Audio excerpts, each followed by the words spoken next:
Hey guys, tonight we're burrowing back in time, literally. Imagine this. You're somewhere on the American frontier in the 1800s, late fall creeping into early winter, and you've just crossed hundreds of miles in a rickety wagon. Your oxen are tired. Your kids are hungry. You're trying to be brave. But here's the kicker. You're not in some warm cabin with a roaring fire. Nope. You're staring out over an endless flat prairie or a rugged rocky hillside, and you're painfully aware that there are no towns, no sawmills, and absolutely no ready-made shelter in sight. And the cold? It's coming. It's not that cute snowflake kind of cold. It's the kind that burns your lungs when you breathe and turns your fingertips stiff within minutes. So, yeah, you probably won't survive this. Before we hunker down and figure out how to not die in a frozen dirt cave, take a moment to like the video and subscribe, but only if you genuinely enjoy what I do here. I put a lot into these sleepy little survival sagas. Also, where are you watching from tonight? And what time is it? Drop your city and local time in the comments just for fun. Now, dim the lights, maybe turn on a fan for that soft background hum, and let's ease into tonight's journey together. You step down from the wagon and crunch onto half-frozen grass. You can smell the dried animal dung, buffalo or cattle, carried on the wind, and your boots sink slightly into the topsoil, soft from recent snowmelt. Your family stares at you. There are 6 of you, and there's nothing resembling a house for at least 100 miles in any direction. You're already too far from the last settlement to go back. You've crossed rivers, mountains and plains to stake your claim out here, and you weren't the first. Others had made it.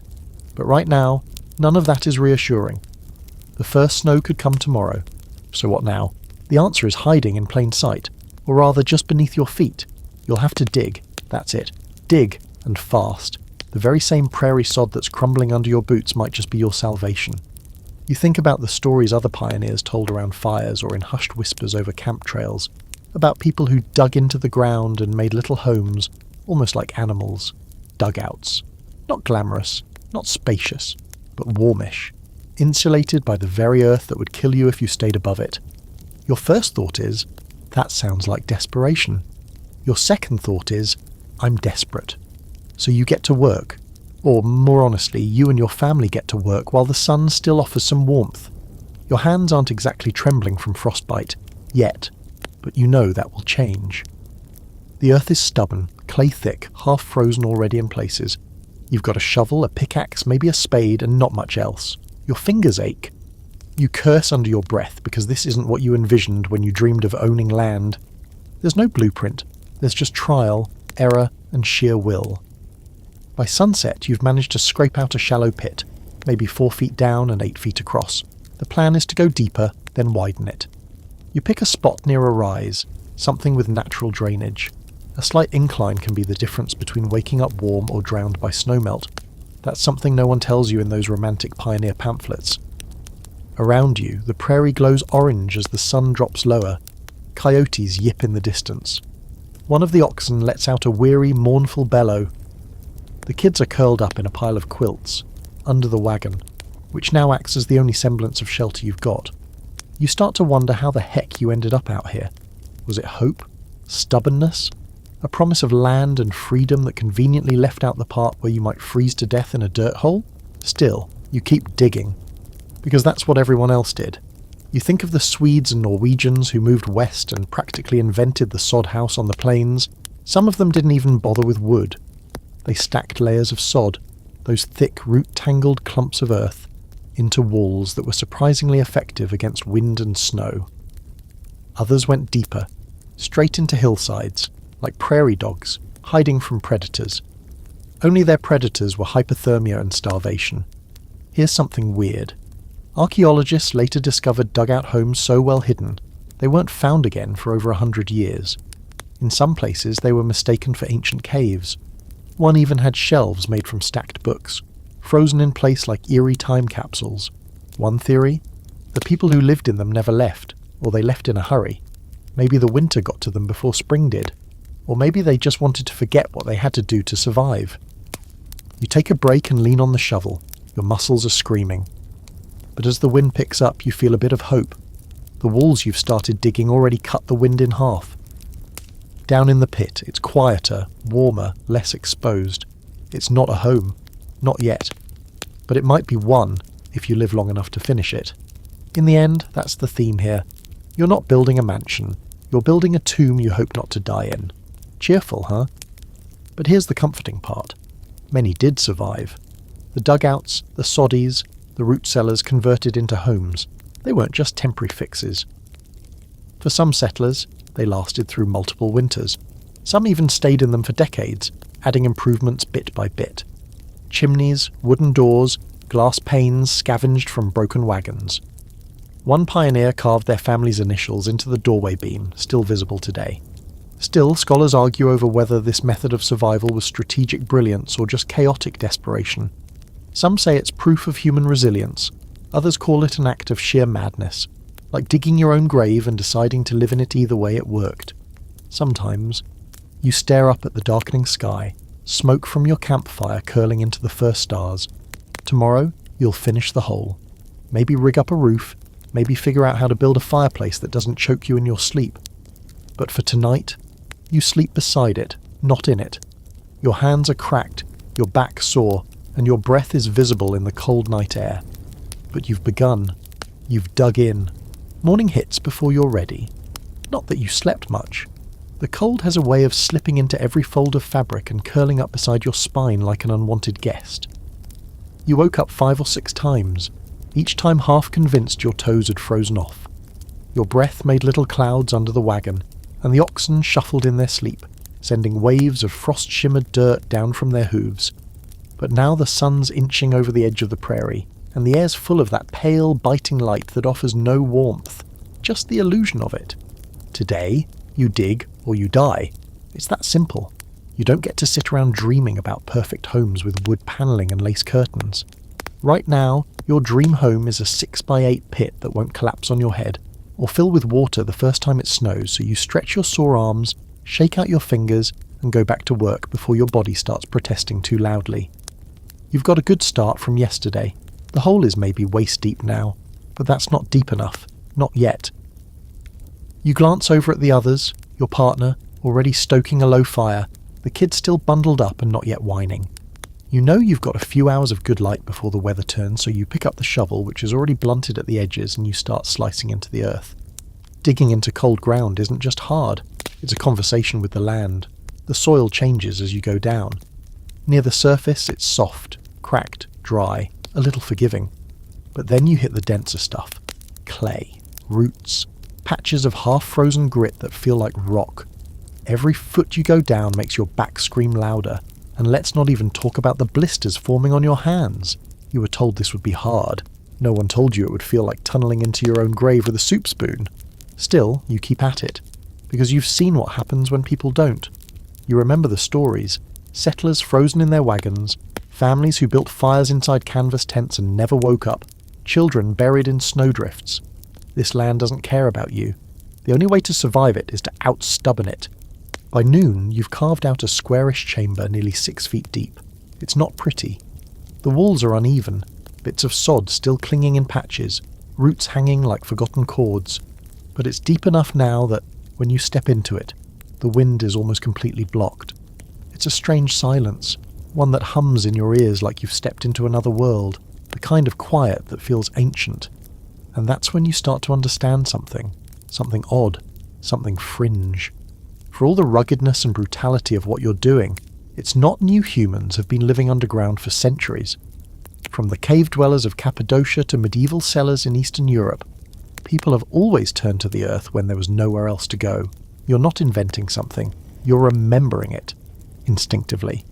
Some historians believe this instinct to burrow comes from deep ancestral memory, that we're hardwired, like animals, to seek the protection of the earth when we're threatened. Others say it's just pragmatism. You go underground because it's the only insulation you can afford. Either way, there's something deeply human about crouching inside a space you carved with your own hands. You take a break and sip some water that tastes faintly of tin. You didn't bring much, and the next creek is frozen over, but it's enough to keep you going for now. You chew a strip of jerky, stare at your not quite home, and start planning the next steps. You'll need shelves, small ones, maybe made from flat stones or scrap wood. A fire pit, obviously, though building that without proper bricks is going to be a nightmare. And most of all, you need a roof. That part will be tricky. You have some lumber, but not much, and using the wagon boards would leave you exposed if you need to move again. Some pioneers used branches, woven tightly and stacked like a poor man's thatch. Others went full Flintstones and layered sod right on top, thick, heavy, and prone to collapse if you weren't careful. That's the catch with underground shelters. They're safe until they're not. Get the roof wrong, and it caves in. Dig too shallow, and the wind finds you. Go too deep without drainage, and you're sleeping in a swamp. Every decision matters. Every inch is survival math. As you start measuring out the entrance, something angled, maybe south-facing to catch the sun, you hear the wind pick up again. A sharp, low whistle that cuts across the plains like a warning. You don't need anyone to tell you. Another storm is coming. Not today, maybe not tomorrow, but soon. You can feel it in your teeth. The air carries a kind of cold that isn't just temperature. It's pressure heaviness. You've got days at most to finish this place before snow buries everything. Your partner joins you, dragging what's left of the kindling. They step down into the dugout and blink, impressed. Doesn't feel like a coffin, they say, and that's probably the highest praise you'll get out here. You manage a tired smile. Together you run your hands along the walls, patting them down, feeling the temperature difference. Even now, with wind biting at the edges, it's at least 20 degrees warmer down here. That's not comfort. That's survival. One quirky thing you've noticed, something you didn't expect, is how the dugout muffles sound. Even voices echo differently, like the earth is listening in. It's almost eerie. Some settlers swore their underground shelters whispered back to them. Others chalked it up to exhaustion, isolation, or maybe just the wind threading through the cracks at night. Either way, it makes the place feel more alive than you're comfortable with. By evening, the pit is ready for its lid. You're not done, not even close, but the hardest part is over. You have a space, a plan, and the stubborn determination to see it through tomorrow. You'll start the roof. After that, a chimney if you're lucky, a sleeping platform to get you off the damp floor, maybe even a shelf for the little things that make life feel like something more than just not dying. You climb out of the hole one last time as the sun sets, casting your little excavation in a warm orange glow. It's not much, but it's more than you had yesterday and tonight. When the cold comes crawling back, you'll have a place to hide from it, at least for a while. You wake up to frost clinging to your eyelashes and the taste of smoke still clinging to the roof of your mouth. You must have fallen asleep beside the campfire, its embers now cold and grey like a forgotten memory. The prairie is wrapped in silence. Even the oxen are quiet this morning, their breath fogging in thick clouds as they huddle together. There's a weight to the air, a kind of stillness that makes you look up and check the sky. And there it is. Low, heavy clouds, bloated and grey, crawling toward you from the north. Snow's coming. Not the playful, picturesque kind you might remember from childhood. This is frontier snow. Relentless. Blinding. The sort that shows up, overstays its welcome, and buries everything that wasn't prepared. You've got maybe 24 hours, less if the wind picks up time to stop digging and start building up. You glance over at the pit you carved, your future underground shelter, and squint. It's not enough anymore, not just depth, not just shape. You need to finish it, seal it, and get under something solid before the first flakes fall, and that means building a roof. A real one. But what's your model for this? You've never built anything heavier than a chicken coop back home, and that was on a dare. You didn't come here to be an architect, you came to start a life. Now you have to do both. Luckily, you remember a story someone told back in the last settlement. An odd one, but it stuck with you. A group of settlers out near Nebraska watched prairie dogs in the winter. Seriously. Little animals, barely a foot tall, yet they survived the same brutal weather that turned wagons into frozen tombs. So they watched, closely. Prairie dogs didn't just dig holes, they engineered airflow, drainage, angled entrances. Their tunnels curved upward at just the right angle to block water, but still allow breathing in their mounds. Elevated chimneys to keep snow from plugging the exits. That's the blueprint. You laugh a little, imagining yourself as a 6-foot prairie dog, but the logic holds. You start gathering what little timber you have, broken fence rails, a few beams from a busted crate. You even sacrifice the handle from your handcart. It'll be part of the support frame now. Every stick counts. It's not going to be pretty, but it doesn't need to be. It just needs to hold. Laying the support beams across the dugout is easier said than done. You wedge them into the walls at opposite ends, trying to make sure they don't shift or sink. Some settlers used willow branches, others pine saplings, depending on what the land offered. You're working with the leftovers of a freight wagon and hope. Once you have your skeleton in place, it's time to layer the covering. Here's the trick they don't tell you. Dirt is heavy, like back-breaking heavy. You can't just throw mud on top and expect it to stay. You need brush sod, something to cradle the soil and spread the weight. So you strip grass in thick, root-packed mats. It takes hours. Each clump is like lifting a slab of meat, wet, tangled, and far too alive. You stack them, roots up, across the roof frame like shingles. Then come the dirt and stones, slowly, carefully. You tamp it all down with the back of the shovel, crawling on your hands and knees, praying you don't fall through. By the time you finish, your arms are trembling.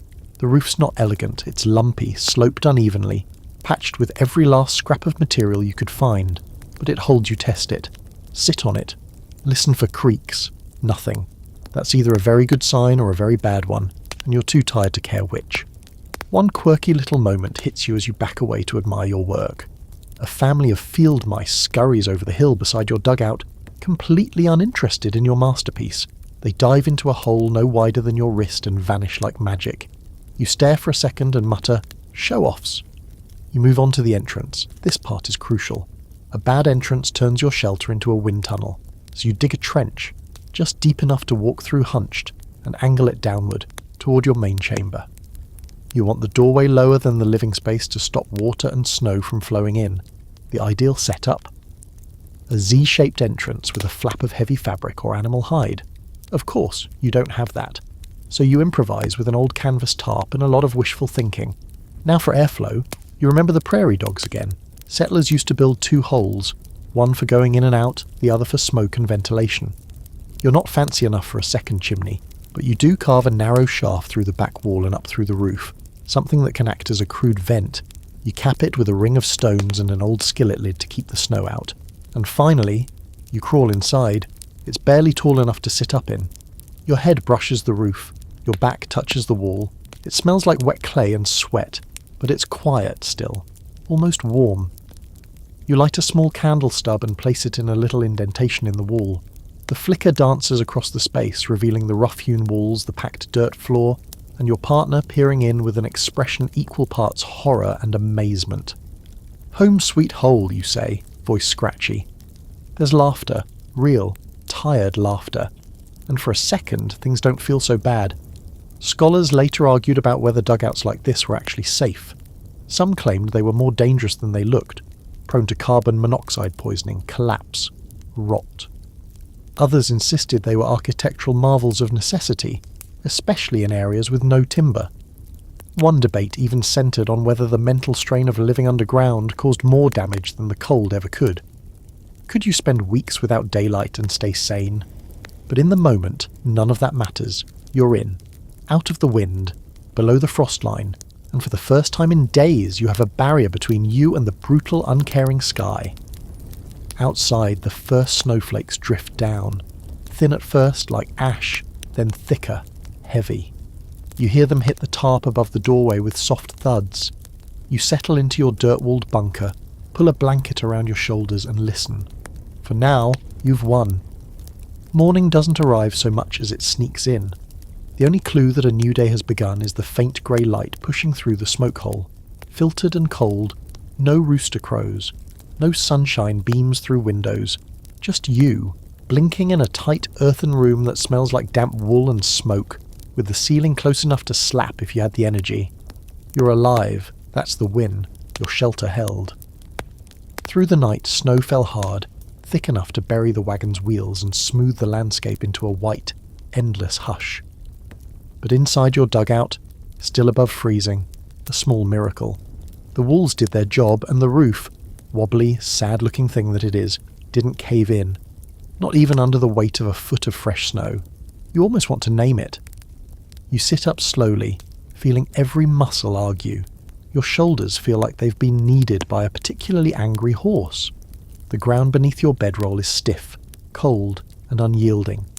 But hey, it's better than open prairie. You run a hand along the wall beside you. The clay is firm and cool, faintly textured and surprisingly dry. You built this, with your hands, in less than 3 days, out of sheer panic and necessity. Time to inventory what you've got left. A partial sack of flour, 2 onions, a tin of lard, enough jerky to make a dog cry, no fresh water unless you melt snow, a candle stub with barely any wick left, 2 matches. One ox looks like he's thinking about retirement permanently, but you've still got your shovel, your fire starter, your shelter. Now comes the part no one romanticizes, the daily maintenance of not freezing to death. First order of business, fire. Last night's embers are cold, but you'd prepped a bit. You stacked a few sticks under a stone lip near the centre of the dugout floor, a crude hearth. You're starting to figure out how to keep smoke from suffocating you, mostly by trial and error. You crack open the smoke hole and wave your hand through it to check for airflow. It's pulling just enough. With fingers still stiff, you build a tiny teepee of kindling, lay in a dried pine cone and strike one of your matches. The spark catches flame blooms. It feels like lighting a tiny sun. The warmth spreads slowly, lazily, like a dog stretching after sleep. In the dim flicker, your shelter looks almost cozy, almost. Outside, it's a different story. You crawl up the entrance tunnel, brush aside the canvas tarp, and peek out into a world of white silence. The snow muffles everything. No wind, no birds, just the sound of your own breath, and the gentle, unsettling crunch of your boots in powder as you test the area. And now the grim part hits. How long will this snow last? How many days trapped in that hole before you start naming the dirt clumps on the wall? A lot of early settlers couldn't make it through their first winter because they underestimated just how long it would stretch weeks of snow. No roads, no help. Just you, your food stash, and a whole lot of nothing. You start gathering snow into a pot. It's going to be your water for the next few days. You melt it slowly back inside, over your fragile fire, and it hisses as it turns from solid to steam to warm liquid. You pour it into a tin mug and hold it like it's a rare delicacy. It tastes like iron and air and survival. Not quite coffee, but your brain doesn't care. Later that morning, you sit near the fire with your back to the wall, carving a chunk of dry wood into something vaguely useful. You're not a whittler by trade, but idle hands are dangerous hands when you're stuck underground. You try to make a spoon. It ends up looking like a deranged question mark. Still, better than sticking your fingers into hot porridge, which might be dinner tonight if you're lucky. And speaking of porridge, you pull together your sad collection of ingredients. A pinch of flour, some melted snow and a dab of lard go into your battered pot. You stir over the fire with the back end of your knife, which is exactly as sketchy as it sounds. But eventually it thickens. The smell isn't good, but it isn't bad either. Just neutral. Settler flavoured. A pioneer classic. You eat slowly, feeling the warmth spread from your stomach outward. For the first time in days, you're not in motion. You're still, waiting. And that's a dangerous shift. You start noticing things, like how the corner where you sleep is a bit damper than the rest, or how the ceiling's sagging just a tiny bit more than it did last night. You hear the wind starting again outside, gently at first, then louder, scraping across the snowpack above you. And then something happens you didn't plan for: boredom. Turns out, once you're no longer actively freezing, you have time to think, time to worry. Time to realise how claustrophobic it really is in here. You start noticing every creak of the roof, every whisper of dirt settling behind your ear. One pioneer's journal described it as living inside a grave and daring it to close in on you. Sounds dramatic, until you feel it too. There's a reason some people swore these shelters were cursed. One couple, according to a fringy little oral account passed down in Kansas, claimed their dugouts sang to them at night. Soft, eerie harmonies coming through the smoke hole. They said it was just the wind, or maybe the snow shifting. But after a few weeks, they were convinced the house was trying to keep them there. They moved out the second the thaw hit, never looked back. Some say they moved into town. Others say they walked into the prairie one morning and never came back. Scholars laugh at those stories, of course. They say it's cabin fever, hypothermia, isolation. But still, you hear enough wind moan through a hole in the ceiling in the dark, you might start hearing voices too. You shake off the weirdness and focus on tasks. You reinforce the walls with more packed mud, rearrange the firestones, mark the days on a scrap of wood. You do what people always do when there's nothing left to do. You make routines. Wake up, stoke the fire, melt snow, Fix a leak, carve a spoon. Try not to think too hard. Try not to listen too closely when the wind changes pitch. Night comes fast in winter. You didn't see the sun, but the light fades all the same. You feed the last scraps of kindling into the fire, wrap yourself in a blanket and lie down on your scratchy bedroll. The earth breathes around you, quiet, slow and constant. You close your eyes and you wait. The next morning begins without sunlight. Again. But that's the routine now. You wake in muted greyness, the kind that feels like the world forgot how to turn on its lights. Your breath is visible, even with the fire smouldering, and the walls feel a little closer than they did yesterday. It's quiet outside. Too quiet. That heavy, smothered kind of silence that means snow's still falling, slow and thick. You're buried a little deeper today. You press your palm against the earthen wall, still solid. No water seeping through. A good sign. You climb the tunnel and push at the tarp covering the entrance. It resists at first, then gives way with a wet crackle. A foot of new snow collapses inward. You push it aside with a grunt and poke your head into the winter morning. It's a white void. The world has been erased. No horizon, no sun, just the shifting texture of snow and sky, and the muffled sounds of your own breathing. It makes you feel small, in a way that's not entirely unpleasant, just humbling, like you're an ant under glass. You go back down into the dugout, shaking snow from your shoulders and hair. You light the fire again, careful to conserve your kindling. The pile's low, too low. You'll need more soon. That means going outside, braving the white. You sigh. Because of course it does. That's the reality now. Everything comes at a cost, even warmth. After a slow, gritty breakfast, melted snow and the last pinch of cornmeal, you gear up. Coat, scarf, extra socks layered inside worn boots. The cold hits you like a slap when you emerge. It's not angry, just sharp. A quiet predator. You walk a short loop around your shelter, checking for structural damage the roof's holding. A little sag near the centre, but nothing urgent. You grab your axe and head toward a patch of brush you noticed before the snow fell. With luck, something there didn't get completely buried. As you wade through the drifts, you start thinking about soil. More specifically, how the type of ground you've chosen has been both a blessing and a curse. You didn't think about it at first. You just picked a spot and dug. But now you're learning. Fast. Loamy soil, rich with organic material, is a dream to dig but a nightmare when it rains. Sandy soil drains well, but your walls collapse if you so much as look at them sideways.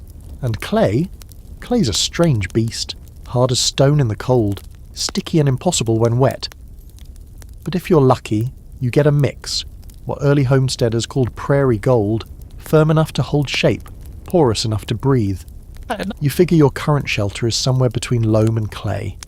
That explains why the smoke hole isn't dripping yet, and why the walls haven't started crumbling, but you've seen others fail. On the trail west, there was that family from Indiana. They'd built their dugout in sandy ground near a dry creek bed.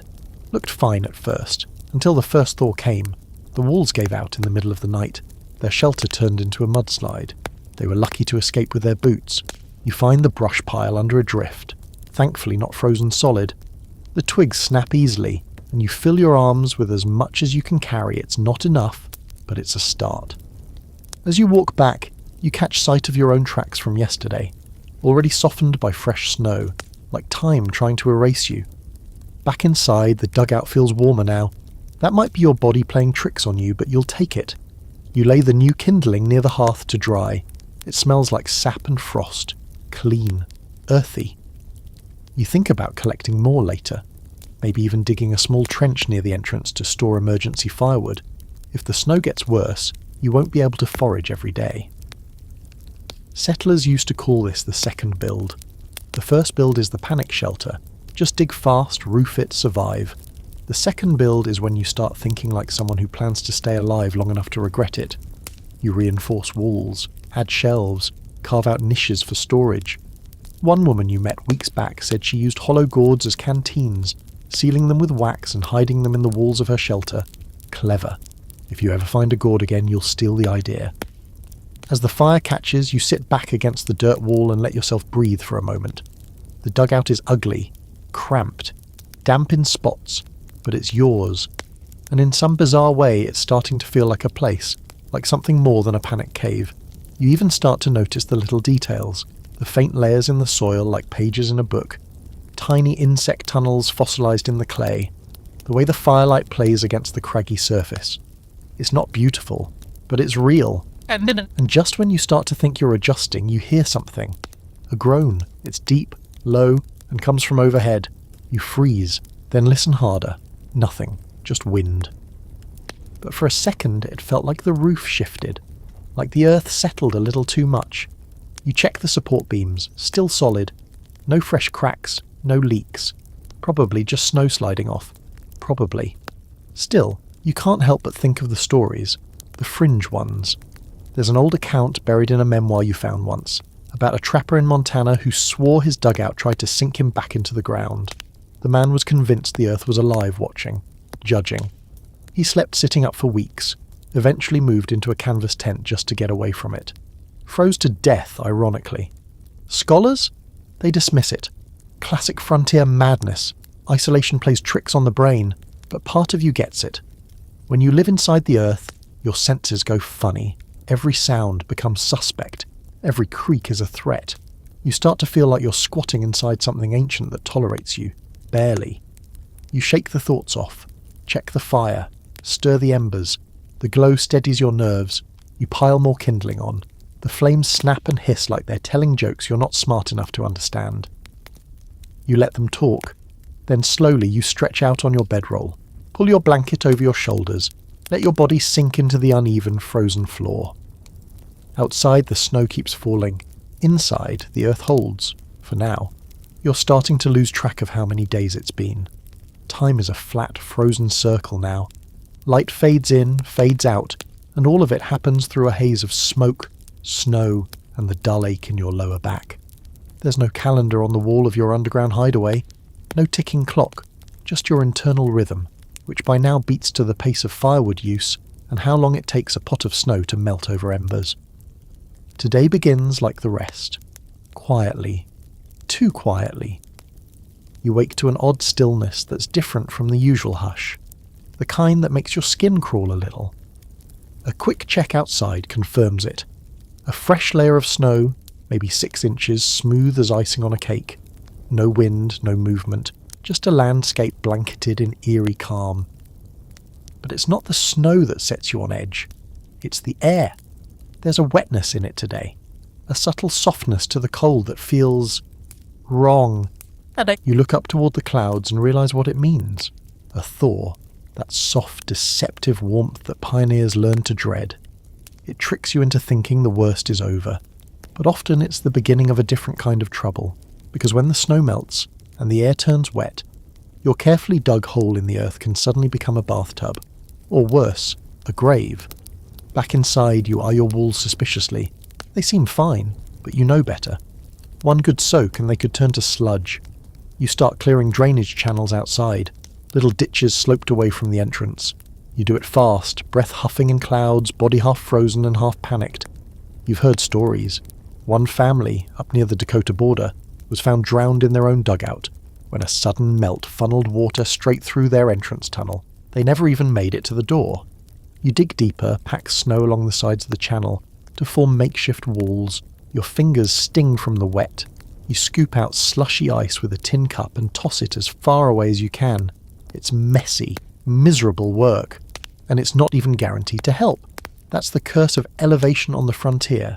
Pick the wrong slope, and you might as well be living in a puddle.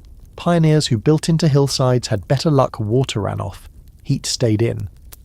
But if you built on the flat, and the ground underneath turned to sponge, it didn't matter how nice your roof was. It was game over. You start to think back to when you chose this spot. It seemed good. A little rise. Not quite a hill, but higher than the wagon tracks. Still, maybe not high enough. You trudge back inside, boots soaked, coat heavy with meltwater. You hang everything by the fire, watching the steam rise off it in ghostly curls. The inside of your shelter is still dry. Mostly. A few darker patches near the floor, but not spreading. Yet. You breathe out slowly and lean against the wall, feeling the cold clay beneath your palm. It's strange. How quickly the earth becomes familiar when it's your roof, your walls, your protection. You start to learn its moods. The way it settles after a cold night, the slight shift in smell when it's about to rain or snow, and now the dampness that creeps in slow and insidious like doubt. You make a plan, reinforce the floor. If water's coming, you need to be off the ground. So you begin layering brush and sticks, anything to act as insulation. Some settlers swore by planks or crates if they had them. You don't. Just branches and frozen straw you saved from the oxen's last meal. It's not much, but it's better than lying in cold mud. The day drags on in a kind of wet limbo. You check the smoke hole for drips. You run your hand along the walls. You melt more snow, eat the last of your salted pork. Every now and then, you hear the slow drip of meltwater outside, like a faucet somewhere in the sky just turned on. Evening comes without warning. The light fades fast, swallowed by thick cloud cover. You build your fire higher than usual, even though it burns more fuel. You want heat, dryness, safety, just for tonight. You huddle near the flames, thinking of those who did this before you, who lived this exact scenario 100 years ago. Some of them were more than just settlers. They were engineers, builders, inventors of necessity. You remember reading about the soddy builders of Kansas. One man built an underground room so well insulated that even in February he could store water in ceramic jugs without them freezing. Others lined their walls with flattened tin cans or strips of bark to redirect moisture. One particularly weird trick, lining the inside of the dugout with newspapers, layers and layers of them, glued to the walls with flour paste, forming a kind of makeshift insulation, kept the heat in, kept the walls dry. Also made for interesting bedtime reading when the firelight hit just right. You wish you had a stack of those now, even if the stories were 6 months old. You listen, always listening, for drips, for shifts, for that low creak of the earth relaxing or plotting. Nothing so far. The structure's holding. The fire crackles. Your body aches in familiar ways, but you're still here, still underground, still breathing. There's something a little mythic about it all. Like you've turned into a creature of the soil, one of those old folktale hermits who live in the hills and emerge only once a year to trade stories and tobacco. Your fingernails are permanently rimmed with dirt. Your hair smells like wood smoke. You haven't seen your reflection in days. And honestly, if you did, it'd probably try to crawl back into the mirror and hide. Before bed, you carve a small notch into the wall near the entrance. Day? 5? 6? Hard to say. But you're marking it anyway, if only to remember that time is still passing, that you're still here. Still winning, barely. You lay down, layered in every piece of clothing you own, and close your eyes. Outside, the thaw continues. Water drips, flows, seeks out low places like yours, but your roof holds, your walls stand, and you? You sleep with one ear open, one hand on your boots just in case. Because this house may be underground, but it's still yours to fight for. You're woken not by sound, but by something worse. Cold air licking your face from the entrance tunnel. It's sharp, fresh, and definitely not invited. Your shelter, your damp, dirt-walled haven, is leaking air, and that's never a good sign. The fire's gone out, your breath fogs in front of your nose, and the back of your neck feels like someone dragged an icicle across it in your sleep. You sit up fast, head brushing the roof. The warmth from yesterday's fire is long gone. Whatever thaw had settled over the prairie has reversed itself overnight. You scramble up the tunnel, pushing the canvas flap aside. The wind slams you in the face, snowflakes pelting your eyes like fine gravel. You blink hard. Yep, cold's back. And it brought a friend. A full-on north wind. The kind that flattens brush, scours the land clean, and finds every weakness in a poorly built shelter. You duck back inside, wiping snow from your eyelashes and already cursing the day. Looks like the freeze-thaw game is going to be a regular thing now. Your first thought, the entrance needs help. A lot of it. You sit near the hearth, wrapping your hands around a warm stone you left by the fire the night before. The chill in the air creeps in slow, almost surgical in how it finds your bones. You look toward the tunnel and frown. The way it's currently built, angled and open with nothing but a flap, is a rookie mistake, and now you're paying for it. The old settlers had a trick, a good one. They built their doorways to curve, sometimes even with two bends like the letter Z flattened sideways. Cold air didn't flow easily through turns, and that's what you need now, insulation by geometry. But you didn't dig a curve, you dug a trench, straight and simple. So now it's time to retrofit. You grab your shovel, coat up, and step outside into the wind, the snow bites your skin immediately. You curse under your breath, half from the sting, half from the sheer absurdity of what you're doing. Trying to redesign a tunnel entrance in sub-zero wind with frozen fingers and a shovel that's seen better days, but you do it anyway. You dig out a shallow chamber just in front of the main tunnel, a kind of airlock. You remember reading about it. Double entries. The front fills with snow and cold, but the second chamber blocks it from reaching the interior. Takes hours and most of your energy. You stamp your feet to keep the blood moving. Your breath forms ice in your scarf. Eventually you jam together a wall of snow bricks along one edge, packing them tight, angling them to catch the wind and push it around instead of through. Primitive but functional.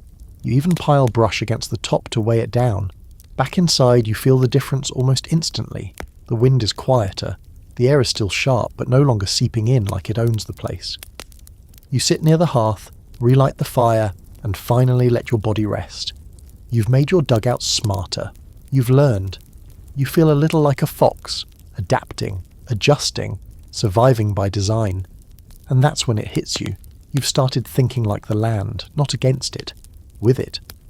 Your first few days were about resistance, trying to hold back the cold, the snow, the dark now. Now you're learning how to use them. You can't stop the wind, but you can make it work around you. You can't prevent the snow, but you can pile it for insulation. You can't make the sun rise faster, but you can build your day around the light you get. You're not beating nature. You're negotiating with it. Your partner joins you near the fire, wrapped in every scrap of wool and flannel they own. They nod toward the entrance, eyebrows raised. "It's better," they say, voice hoarse. "Doesn't feel like we're sleeping in a wind tunnel anymore," you nod. "Still feels like we're sleeping in a grave." They laugh, but it's the tired kind. You both know this isn't sustainable. You need food, wood, water that doesn't come from boiled slush. But at least the dugout, the structure, is holding up. You've made it smarter, stronger, and in this place, that's something. You pull out your carving knife, really just a broken piece of steel ground against a stone, and start working on a door peg, something to hold the tarp tighter. Your hands are clumsy, fingers stiff, but it's work. Work is what keeps you from sitting still too long. Settlers used to say the cold didn't kill you, stillness did. The moment you stopped moving, stopped improving your odds, the cold took its chance. One strange story comes to mind. A German homesteader out near Wyoming supposedly built his entire dugout with a 3-part entrance system. First chamber for gear, second for sleeping, third for livestock. All underground, lived there for 5 winters with barely a scratch. Some say he used straw bale walls inside the entry tunnel to trap heat. Others claimed he packed it with manure, which, as horrible as it sounds, actually generates warmth as it breaks down. Pioneers weren't above survival-grade creativity. Historians still argue whether those methods were genius or just desperate improvisation. But hey, who says it can't be both? As the sun fades, what little of it you get, you secure the new entrance, pile up the snow bricks, and crawl back into the dugout. The fire's holding steady. The space feels protected, less like a hole in the ground and more like a proper den. You even consider digging a side alcove tomorrow, something for storage, maybe a shelf, a cold pit for food. You're starting to think like a person who plans to stay alive. And oddly enough, you're starting to appreciate the logic of this whole underground thing. Above ground is chaos. Wind, snow, visibility gone. But down here is order. Heat rises, cold sinks, walls insulate. The earth holds a steady temperature, not warm but stable. The deeper you go, the more that brutal swing between freezing days and bitter nights softens. It's like tapping into the planet's thermostat.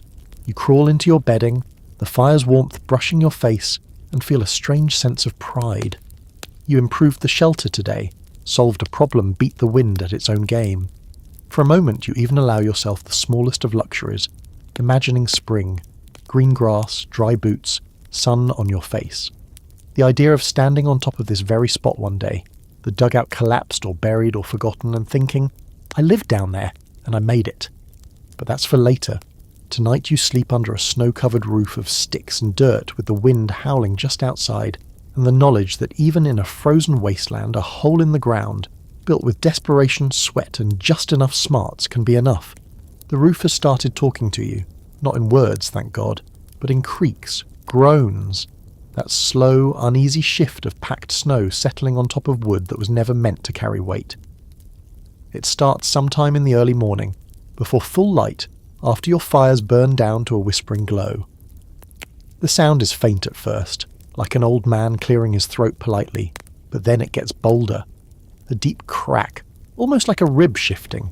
You open your eyes, and for a second you just lie there, staring up at the dark outline of your ceiling. Nothing more than a few branches, bundled brush, and a whole lot of dirt. You don't want to move. If the roof is going to come down, you don't want to be mid-stretch with your mouth open. There's something particularly humiliating about the idea of dying under your own construction, pancaked by your best attempt at engineering. You sit up slowly, listen harder. Another groan, no collapse, just warning shots. You strike the flint and coax the fire back to life. The glow softens the gloom. Everything looks the same. No sagging beams, no cracks along the top edges. Still, that creak's not nothing. Something shifted. Probably just the snow outside melting and refreezing. Still, your stomach tightens. You make breakfast, if you can call it that. The last half-handful of cornmeal, boiled down into a gluey paste that even the ox wouldn't envy, but it's warm. It fills the space in your gut where panic wants to live, and most importantly, it gives you enough energy to face the next job, reinforcing the roof. Now let's talk about how ridiculous the roof is. It's a load-bearing hope sandwich, a thin crust of timber, branches, and packed dirt holding back several thousand pounds of snow and frozen debris. You built it in a panic, dug the shelter in 3 days, laid the brush and branches like you were stacking firewood, then smothered it with sod and prayed. And now that same prayer is bending under the weight of a shifting season. You crawl outside and immediately regret it. The temperature's dropped again, and the wind is clawing at your cheeks like it's trying to peel your skin off. You squint through the white glare of sun on snow. The roof doesn't look too bad, just a little sag near the centre. But you know better than to trust appearances. Snow hides everything. Weakness, cracks, regret. You fetch what wood you have left, mostly sticks, a few planks scavenged from under the wagon, and a piece of fence rail that's been doing nothing but taking up space. Today it earns its keep. You work fast, your breath huffing into the air like steam off a boiling kettle. You pack down more snow over the new supports. Yes, snow, because frozen snow is actually a great insulator. Settlers used to stack it intentionally over their dugouts once the initial freeze hit. A well-packed snow roof could keep the heat in and the wind out better than wood ever could. And anyway, you don't have a better option. While you work, you think about the old designs, the ones that were smarter than yours. Some pioneers didn't build flat roofs like you did. They made domes, arch shapes. It turns out curved lines are stronger than straight ones. The weight distributes better, but curves take time, planning and wood. You don't have flat is faster. Flat is desperate. You finish your patch job and crawl back inside, numb to your elbows and muttering things the local preacher would faint over. The fire greets you like an old friend. You feed it your last dry branch and sit cross-legged beside it, warming your hands and watching the flames as they catch. There's comfort in the firelight. It makes the walls glow in amber and shadow, giving depth to the rough soil, softening the harsh angles. It almost makes the place feel like a home. Almost. You hear another creak above, louder this time, and you freeze, but again, nothing falls. The roof holds, just barely. Like a dog you've trained badly, it obeys, but with attitude. Still, you start mentally preparing a plan B. If the roof collapses, where do you sleep? The wagon? It's buried under a foot of snow and would be colder than a meat locker dig another hole. You barely have the energy to dig through your own thoughts. There's something weirdly human about all this. All through history, people have built just good enough shelters, patched them, propped them, prayed over them, earth homes in Mongolia, pit houses in the Arctic, lava tube dwellings in Iceland, all of them pressed into the land like blisters, trying to stay alive by going low instead of high. There's an odd dignity in that. You think about those people now, not just as historical trivia, but as comrades. They all built roofs just like yours, maybe better, maybe worse. Then there's the fringe theory that some of these early shelters were never meant to be temporary. A few researchers argue that certain pioneer families preferred the dugout long term, even after the first winter. Why? Because they were more comfortable than cabins, better insulated, easier to heat. You think about that. Could you live like this for years? Digging deeper rooms, building out sideways, adding shelves, windows made from glass bottles, maybe even a chimney built from bricks if you could ever afford such a luxury. Maybe if you had to. You spend the rest of the afternoon inside, reinforcing the beams with tension sticks, wedged diagonally from the floor to the roof. A bit of a hack, but it works. It takes the weight and spreads it into the side walls. Some early homesteaders used tree forks or even bones for that purpose. Whatever could hold pressure, you're doing it with half a broom handle and part of a yoke. As night comes, the wind kicks up again. You eat what's left of your supplies, scraps of hardtack you thought were mouse-chewed but now seem like delicacies. You even allow yourself a laugh, the kind that sounds more like a cough, and then you lay back, staring at the ceiling again. You wonder if the creaking will ever stop. Maybe not. Maybe it's part of the music of the dugout now, a rhythm to measure your nights by. The roof groans, the fire pops, the wind howls, and you, pressed into the earth, alive in a box of your own making, listen to all of it. Hoping that whatever holds tonight still holds tomorrow. You've become a smoke connoisseur, not in the elegant pipe-smoking by the fireplace sense, but in the very real, very wheezy, am I about to pass out or is this normal sort of way. Your entire day-to-day revolves around smoke, where it goes, where it doesn't, how it behaves when the wind changes, and how to stop it from killing you while you boil a pot of snow and heat something resembling food. The problem starts just after dawn, when you try to start your fire and immediately get a faceful of thick grey smoke that curls around your head and sits there like it paid rent. You wave your arms, you cough, you open the entrance flap. It helps for maybe 30 seconds, and then the smoke comes roaring back, angrier now, thicker, like you insulted its mother. You stamp out the fire before it gasses you. Then you sit back, blinking through the haze and rubbing your eyes until they stop streaming. It's ventilation, or the lack thereof. You knew it was coming. Fire needs air and your underground shelter doesn't have much to spare. It's just basic science. Combustion needs oxygen, and if the air doesn't move, the smoke hangs in the space until it replaces all the breathable air with a choking cloud of regret. You've already got a crude smoke hole punched through the roof, maybe a handspan wide. You thought that would be enough. Turns out, it's not. Maybe it was when the wind blew right, or when the fire was small, but as you burn wetter fuel, frozen wood, pine cones, anything that'll catch, the smoke thickens and refuses to leave. So guess what today's mission is, and you're building a chimney, or at least something that functions like one. You crawl outside where the wind has softened, and the sky's gone a weird milky grey. Snow still blankets everything, but the air feels heavy, moist like a storm's planning something, but hasn't made up its mind yet. You assess your current chimney. It's not really a chimney at all, just a hole through packed earth, with a few rocks stacked around it to keep snow from falling in. You're going to have to improve that. Make a drawer, get the smoke moving upward instead of sideways, maybe even keep water from dripping in when the snow melts. Easier said than done when your building materials include one busted pot lid, a dented tin can, 6 rocks, and whatever wood you can scrape up, and you get to work improvising as you go. You find a few flatter stones, stack them around the opening in a half circle, then lash them together with frozen twine and pine branches. You stuff mud into the gaps, wet clay from the banks near the shelter. It hardens quickly in the cold, sealing things up better than expected. Still not enough. You remember a trick someone told you during the wagon ride west? Add height. A chimney draws better when it's tall. Even a foot or two helps, so you scavenge what you can. Long branches, a rusted stovepipe section you'd been saving as a cup, and even the curled leg of a broken camp stool. You fit them together, rig a makeshift vertical vent above your existing hole, and tie everything together like a madman's wind chime.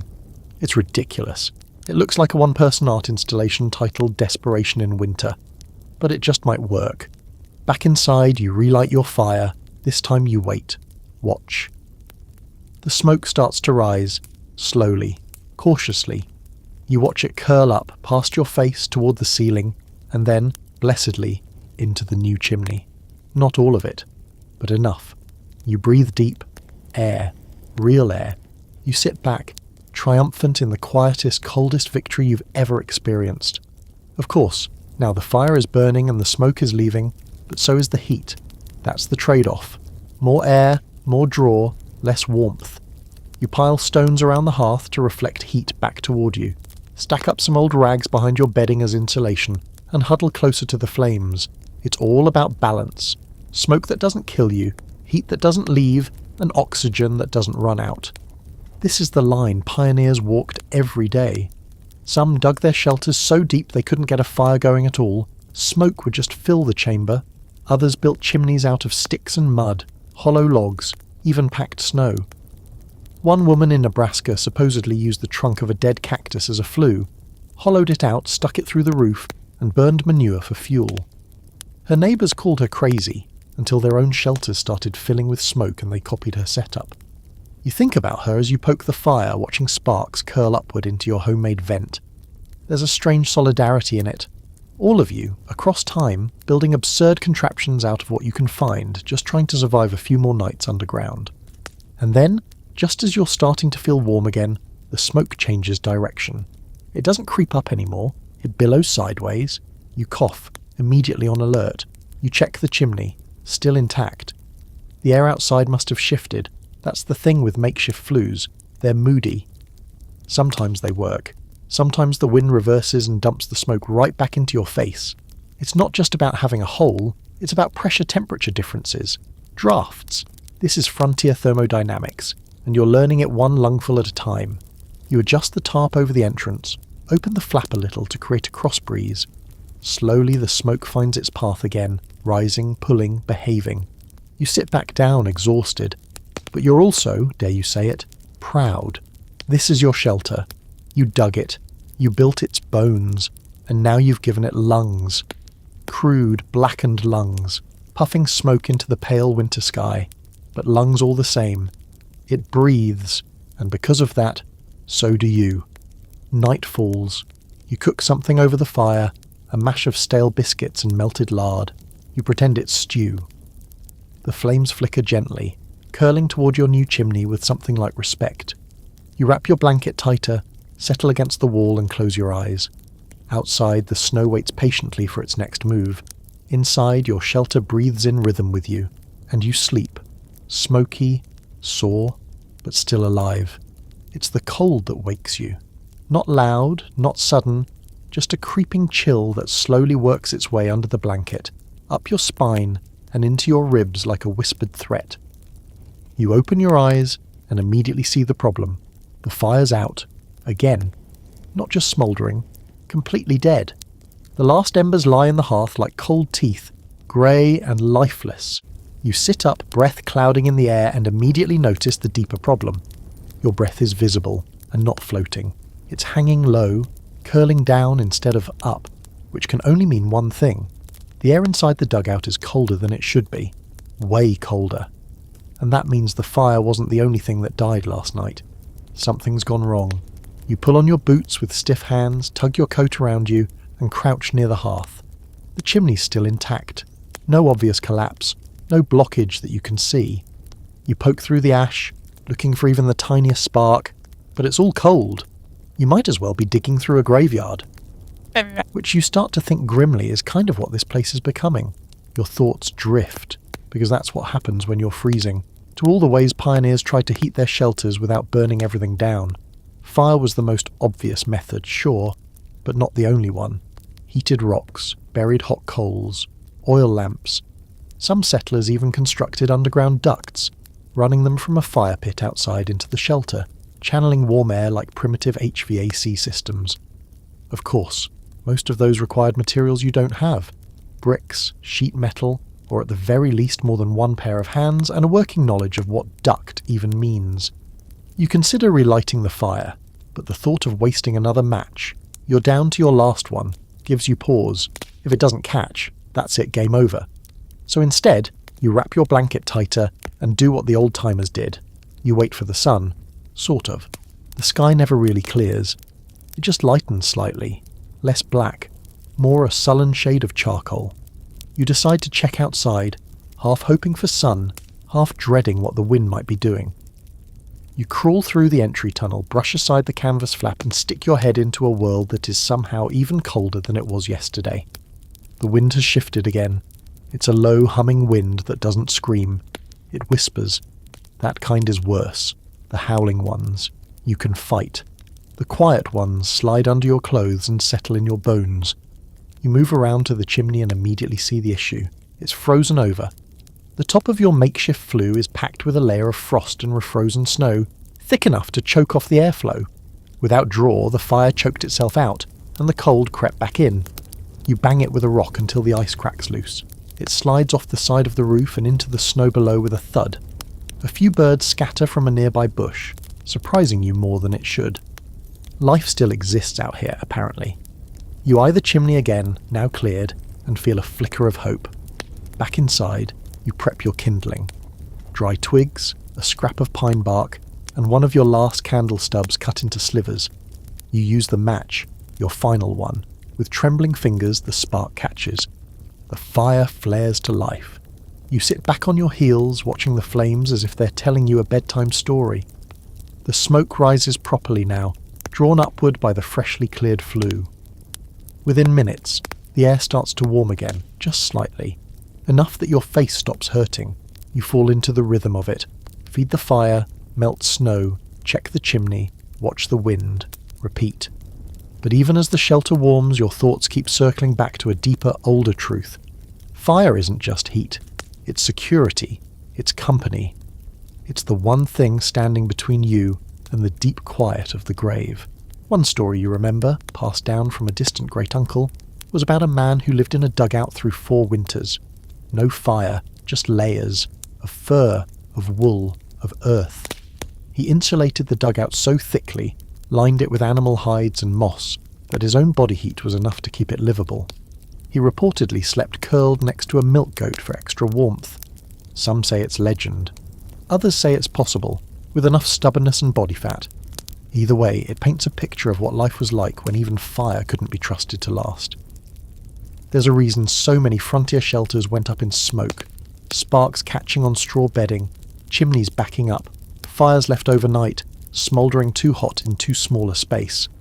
One woman famously lost her entire dugout plus 2 oxen when she tried to dry socks over the fire and the beam above caught. Another settler built his hearth too high, too close to the sod roof. The result? Flames found a way. Dugout gone in minutes. He survived. His eyebrows didn't. So now, as your own fire cracks and spits, you find yourself watching it with the wary affection of someone who knows exactly how much trust to give something that's burned everything before. You move your bedding closer to the wall, away from the hearth. Safety first. Then you set a flat stone in front of the fire to act as a reflector, hoping to push more heat into the space, without increasing the flame. Smart, cautious, tired. That's who you are now. The hours pass slowly. You carve a hook from a bit of scrap wood, something to hang a wet sock on. You wrap your boots in canvas to stop the soles from freezing to the floor. You use a bit of old cloth to tie around your neck like a scarf. Everything now is about reducing loss. Heat, energy, sanity. By evening, the fire's still going, and the shelter feels almost livable again. You curl up under your blanket, hands tucked into your sides, watching the shadows flicker across the dirt walls, and then the smoke hole creaks. Just once, a soft pop. You tense, waiting. But nothing else happens. It's like the earth is breathing again, steady even, quiet. You close your eyes, firelight warming your cheek, and sleep comes slowly, wrapped in the smell of ash and clay.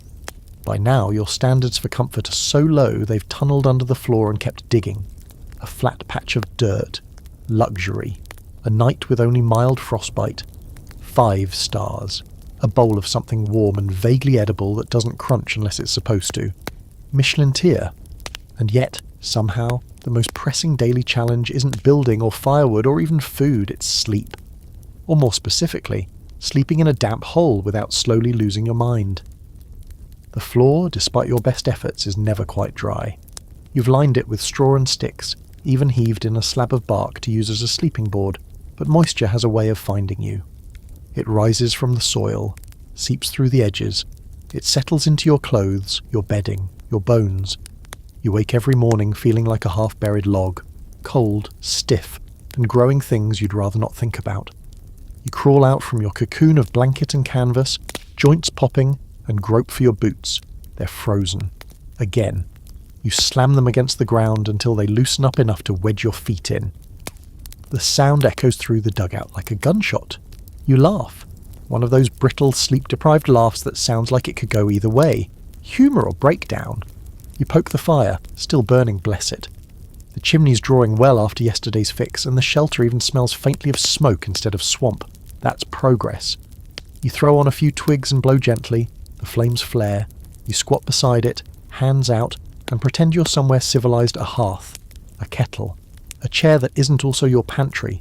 But even the warmest fire can't fix what the cold and damp do to your sleep. You haven't had a full night in... You don't even know anymore, time is warped in here. You dream in snatches, short flashes of colour or sensation, muddy trails, boiling water, voices that may or may not be your own. You wake too often, sometimes from real noises, sometimes from nothing at all. And then there's the other thing, the dreams that feel like memories but aren't yours. It's probably just the setting, sleeping inside the earth like some kind of reanimated settler ghost.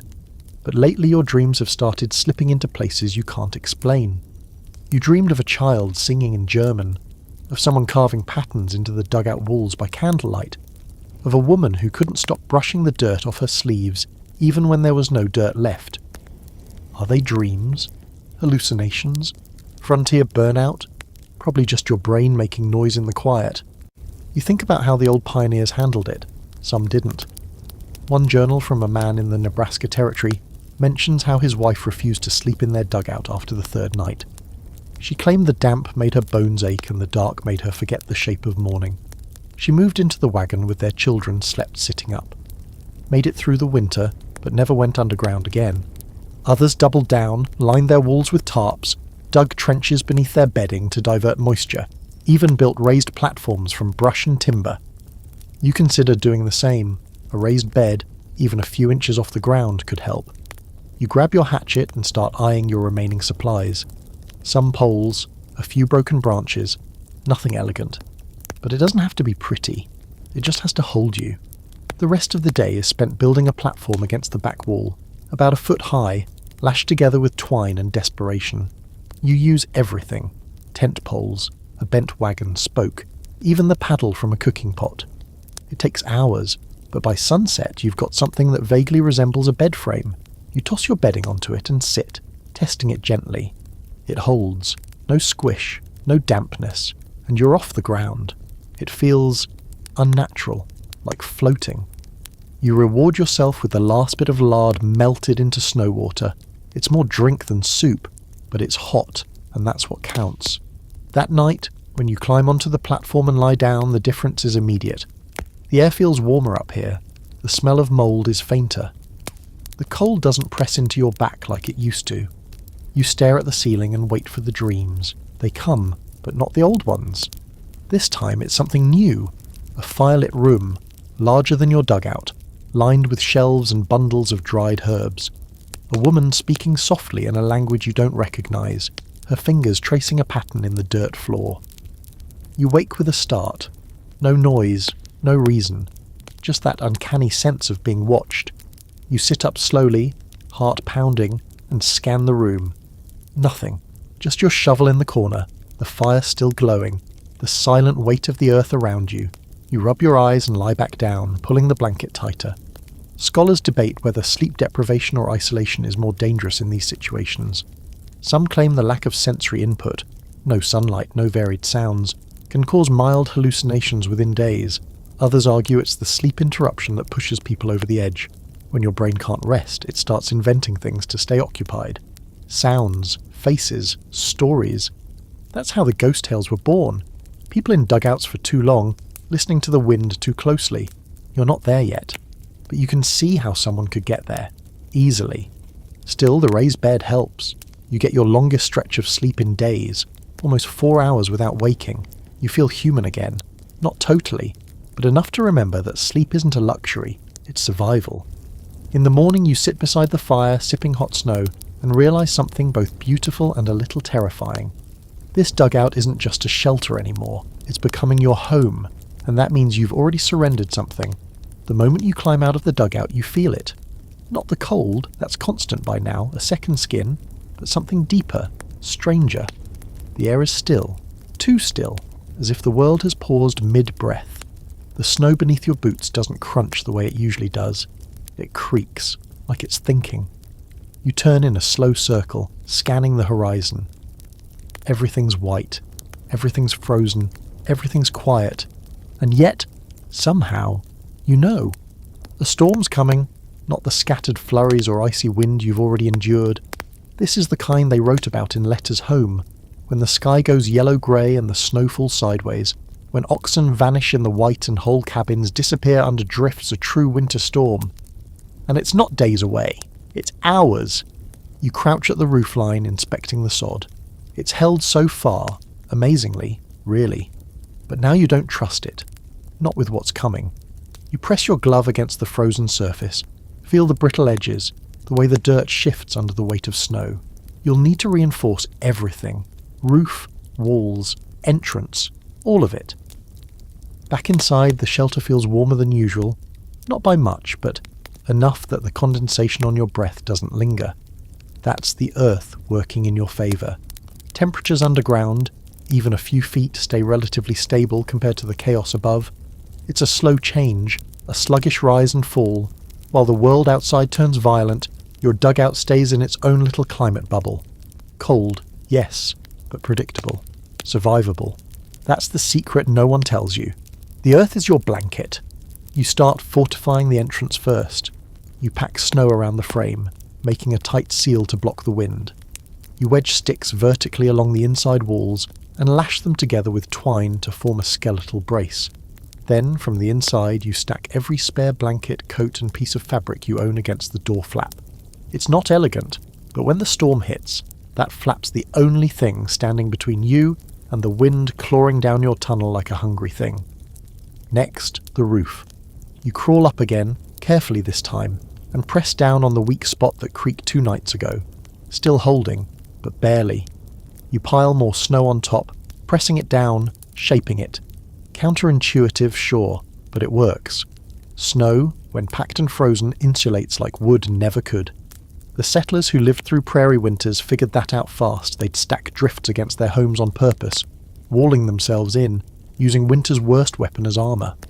You remember hearing about one family in Minnesota who sealed their dugout so completely with snow they didn't see daylight for 12 straight days, lived by candlelight, ate dried beans and salted venison, claimed they didn't even get cold until day 10. When the thaw came, they stepped outside blinking like moles, eyes squinting in the sun. Back inside, you turn your attention to the interior. You add more sticks to your raised platform, lash on extra bark to widen it. You line the underside with straw to trap warmth. Then you rearrange the fire pit, slightly off-centre now, with stones stacked higher on one side to reflect heat toward your bedding. The chimney, so far, is drawing beautifully. No backdraft. No smoke curling along the ceiling like before. The air smells like ash and damp wool. You've stopped noticing the stink of it. It's just part of the shelter now, like the carved initials in the wall from your first night here, or the spot where you always bump your head if you stand too fast. The dugout has become a place of rituals. Firewood goes here, bedding there. Snowpot always to the left of the fire, never the right, or it tips. Your body has mapped every inch, every groove in the wall, every sound it makes as it settles. And then, just as you're adding another log to the fire, it begins. It doesn't start as a howl. That would be too theatrical. It begins as a low hum, almost a vibration, like the prairie itself is groaning beneath the snow. Then comes the hiss, wind sliding across frozen ground, curling under the door flap, tasting the seams. Finally, the roar, like 1,000 wolves in unison. The walls of the dugout don't shake. Not exactly, but you feel the pressure drop. A deep tug in your chest. The storm has arrived. You sit near the fire, listening. The sound of it outside is relentless. Wind striking snow, snow striking the earth, the occasional crack of something large giving way in the distance. Maybe a tree, maybe a roof. You won't know until it's over.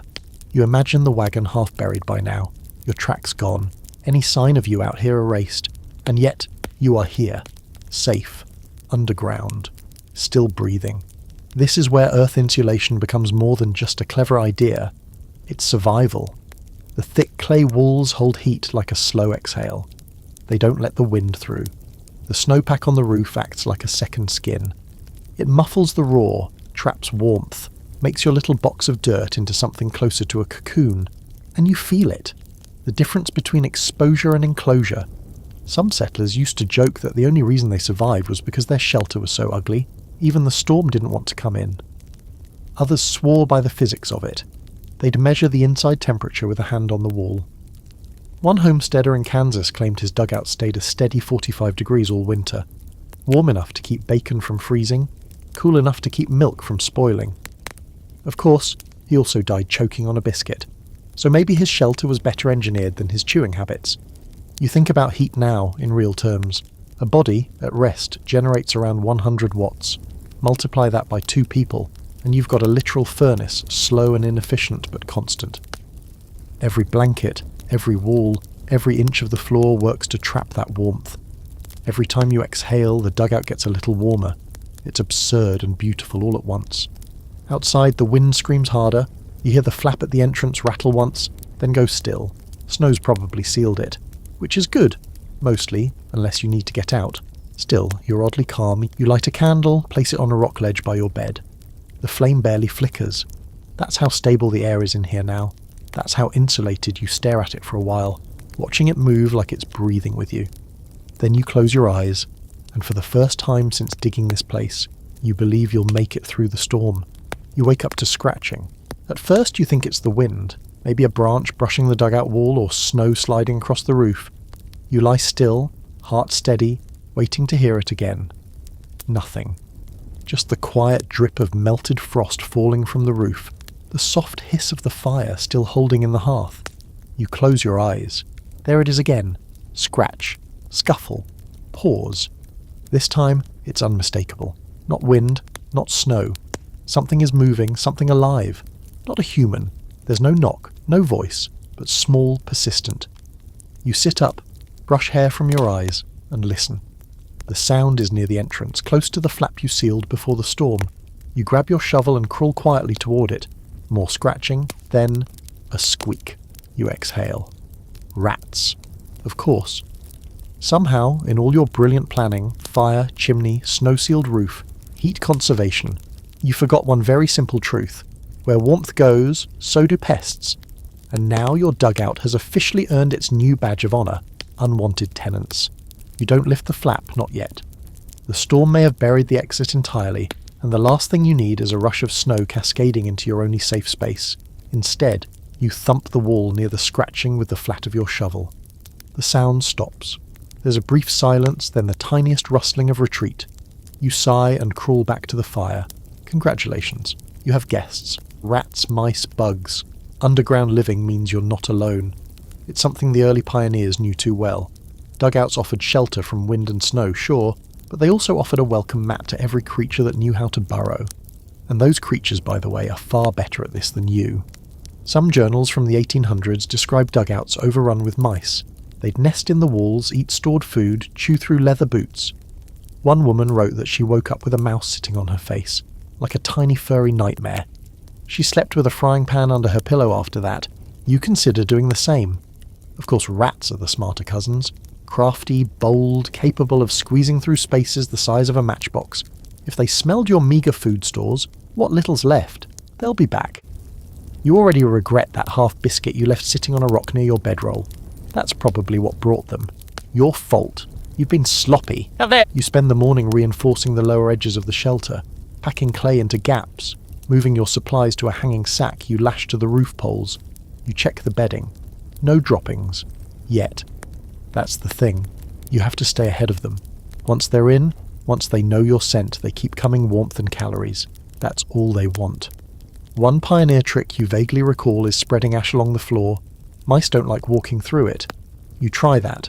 Sweep out the hearth and scatter the cold remains in a line around your platform. It looks like some kind of arcane ritual, and maybe it is. You're invoking the spirit of please don't chew my face off in my sleep. You set a trap too. Basic old school. Bent sapling, a bit of twine, a tin can lid for bait. It's laughably primitive, but it gives you a shred of control. You know the odds are low. Rats are cautious, smart. Some can smell metal and know to avoid it.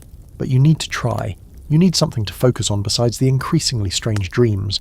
They've gotten worse, or weirder. Last night you dreamed of digging, endless digging. But not with your hands, with claws. And the walls weren't made of dirt, they pulsed like muscle.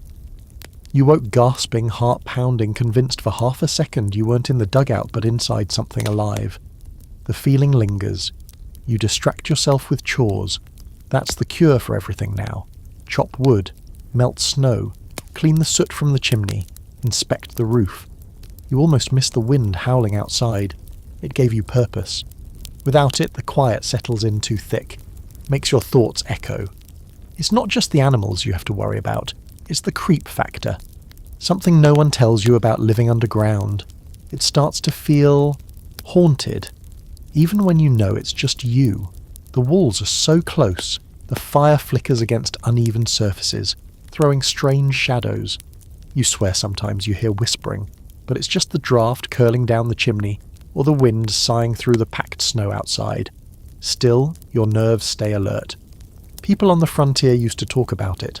The isolation, the uncanny silence.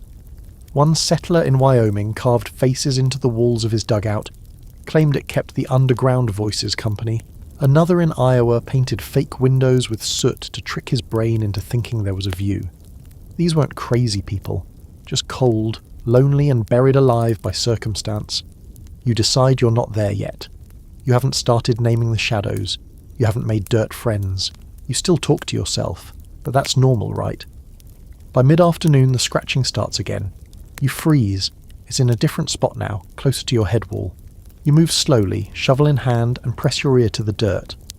A faint scuffle, then silence. You tap once. No reply. Still, the paranoia sets in. What if they're inside the wall already? What if you built your shelter in the middle of some underground rodent metropolis?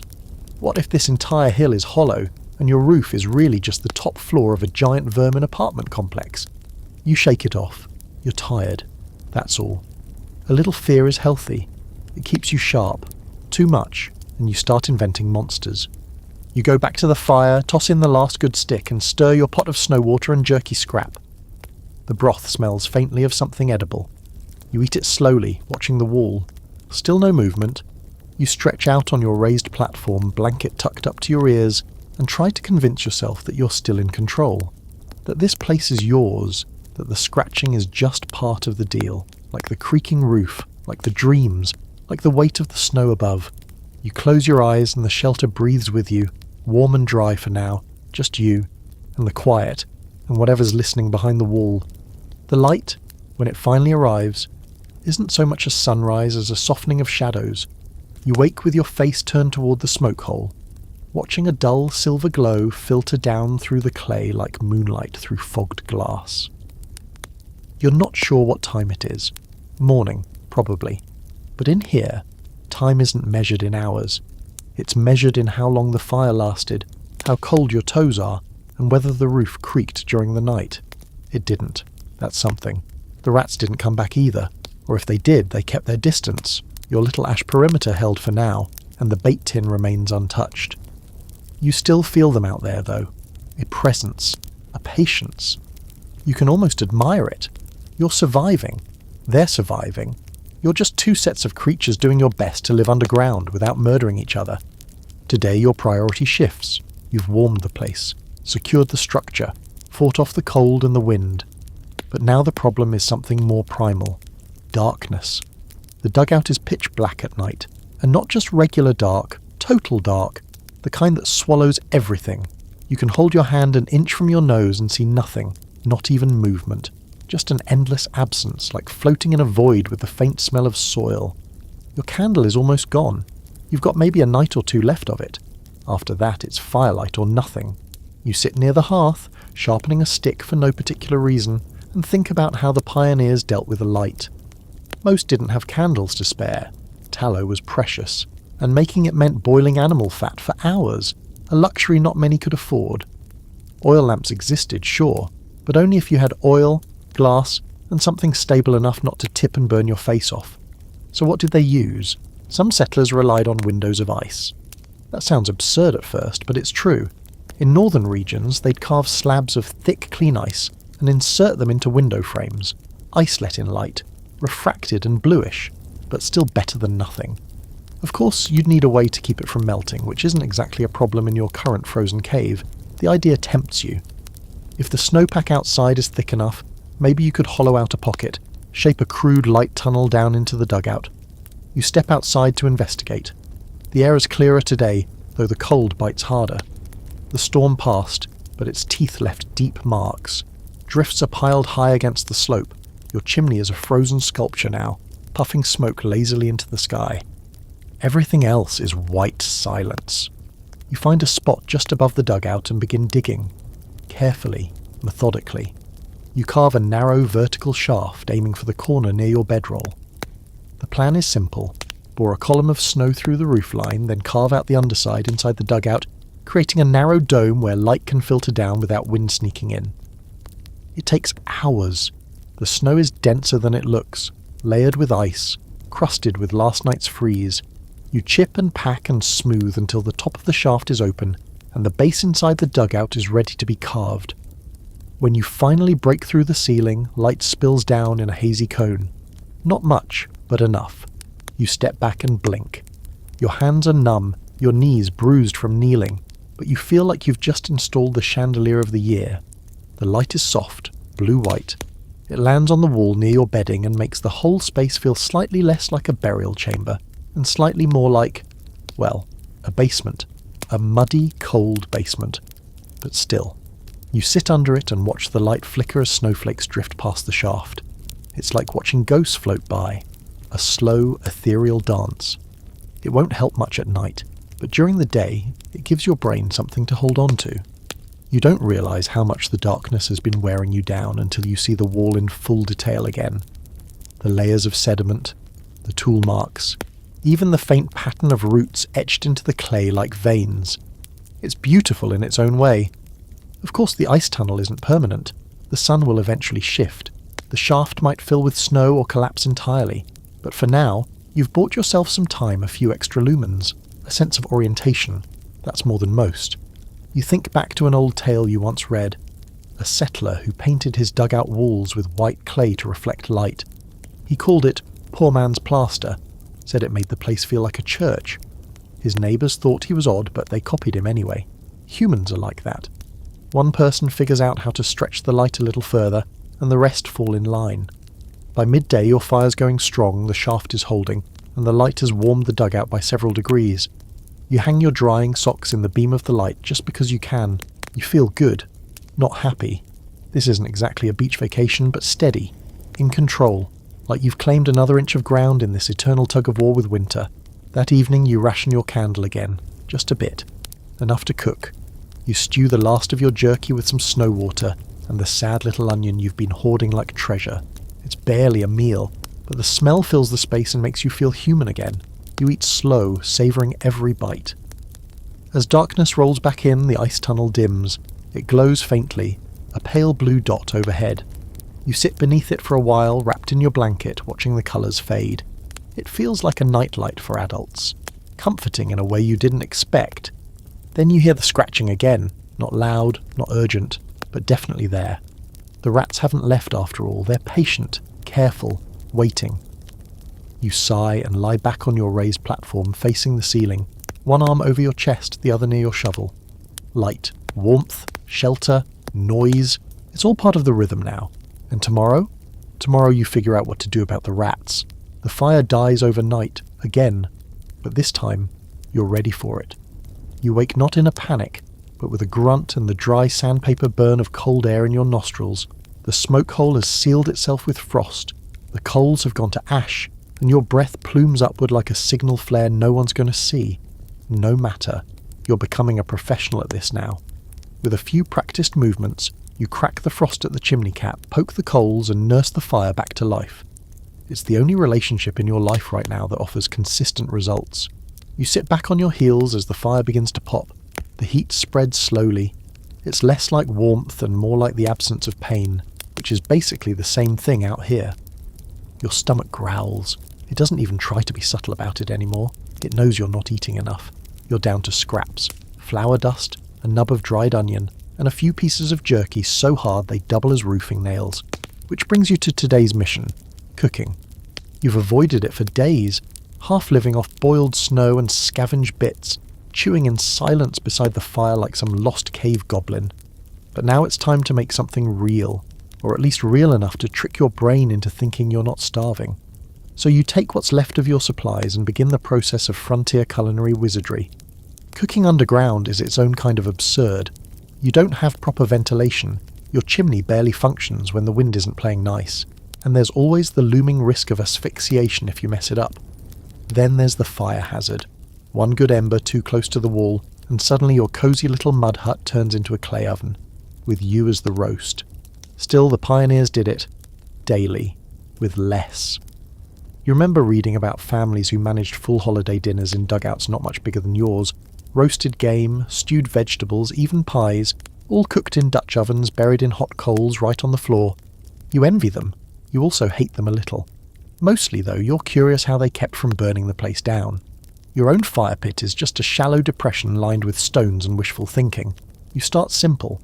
A thick gruel of flour, melted snow, and a pinch of lard scraped from a tin. You mix it slowly in your battered pot, stirring with a carved stick because your spoon broke 2 days ago, and you've been pretending it didn't. As it heats, the smell rises. Nutty, faintly sweet, almost nostalgic. Not good, exactly, but warm. You sprinkle in dried onion for taste, then crumble in jerky shavings like you're some kind of backwoods chef with a vengeance. It bubbles, it thickens. You stare into the pot like it's a portal to a better life. Then the smoke starts curling sideways. You freeze. The wind's shifted again, pushing down through the chimney, and the smoke begins backing into the room. You leap into action, flinging open the entrance flap, propping it with a stick, trying to create a cross-draft. The air rushes in, frigid, merciless, and for a moment you're coughing and squinting through the haze. Then the smoke rises. The pressure equalizes, you breathe. Another lesson? Add it to the list. Once the air clears, you sit down and taste your creation. It's gritty, salty, slightly burnt. You chew slowly, thoughtfully, and when you finish the bowl you actually sigh. Not from satisfaction, but from sheer relief. Food. Real, hot food. You feel it all the way into your fingers. As you scrape the pot clean, you think about how the early settlers managed meals in places like this. Some had stoves, wood-fired beasts dragged across the plains, often the most expensive item in a wagon. Others built ovens directly into the earth walls of their dugouts, shaping them from clay and baking bread on flat stones. One story stands out. A widow in South Dakota who cooked with heated rocks, dropping them into a kettle of soup one after the other, to keep it boiling without an open flame. Ingenious, desperate, effective. You consider trying something similar if your wood supply runs lower. You've got plenty of rocks. You even start testing one near the fire, rolling it carefully with a stick, watching the heat creep into its surface. You can't help but smile. This kind of problem-solving feels weirdly satisfying, like you've hacked the apocalypse. Later you rig a reflector behind the fire using a scrap of tin from a food can. Bent into a crude arc, it bounces heat back into the room, concentrating it near your bedroll. The effect is small but noticeable. You begin to understand why some dugouts had mirror panels or whitewashed walls, anything to maximise the meagre warmth they could produce. Then comes lighting. The candle's finally gone.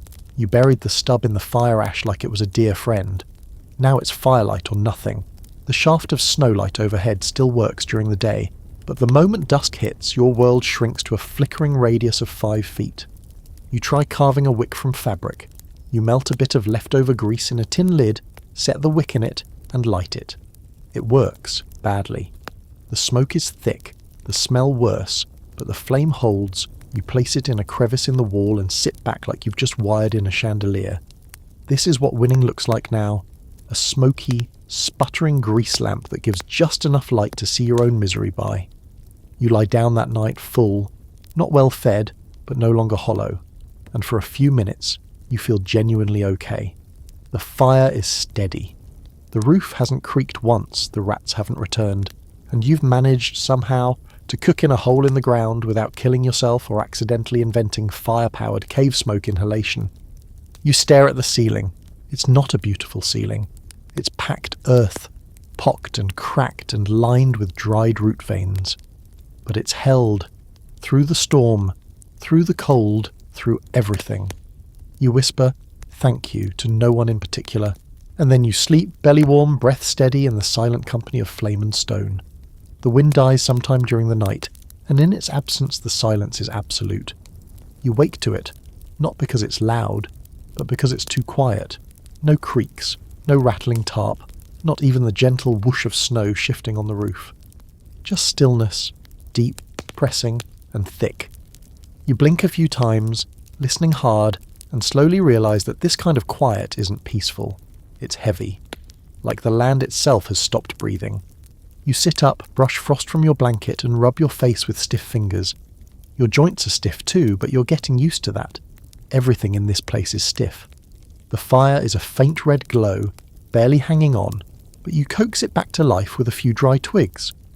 Once the flame catches, the shadows crawl back into the corners, and the dugout feels less like a tomb. You take inventory.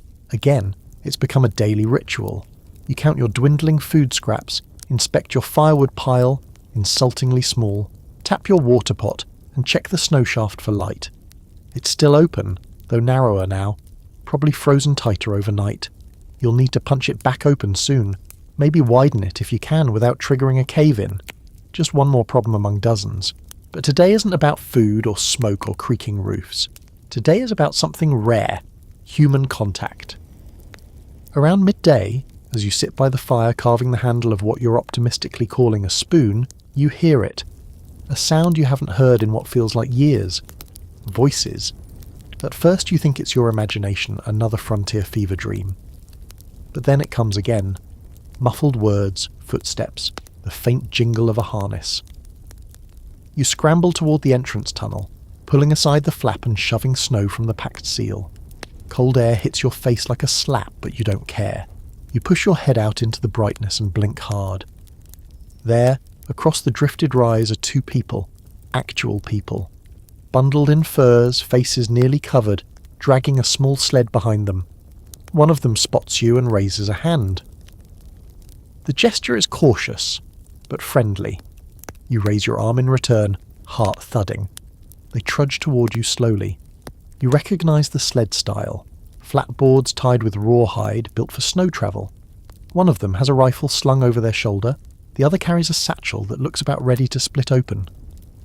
They reach the edge of your dugout and pause, eyeing it with mild astonishment. "Thought it was a snowdrift," the taller one says through a thick scarf. His voice is rough, tired, and full of winter. You nod. "Close enough." They grin. What follows is the strangest thing you've done in days. You talk. Actual conversation, stilted and cautious at first, then gradually warmer. Their names are Thomas and Ellie. Neighbours, technically, though in prairie terms that means they're about 3 miles away. They were out checking traps and stumbled across your smoke trail. Thought it might be someone stranded or worse. Ellie tells you flatly that she expected to find a body. You offer her a seat on a crate. She declines. They glance around your dugout, taking it all in. You can tell they're impressed. The roof, the fire, the ice shaft catching light just right.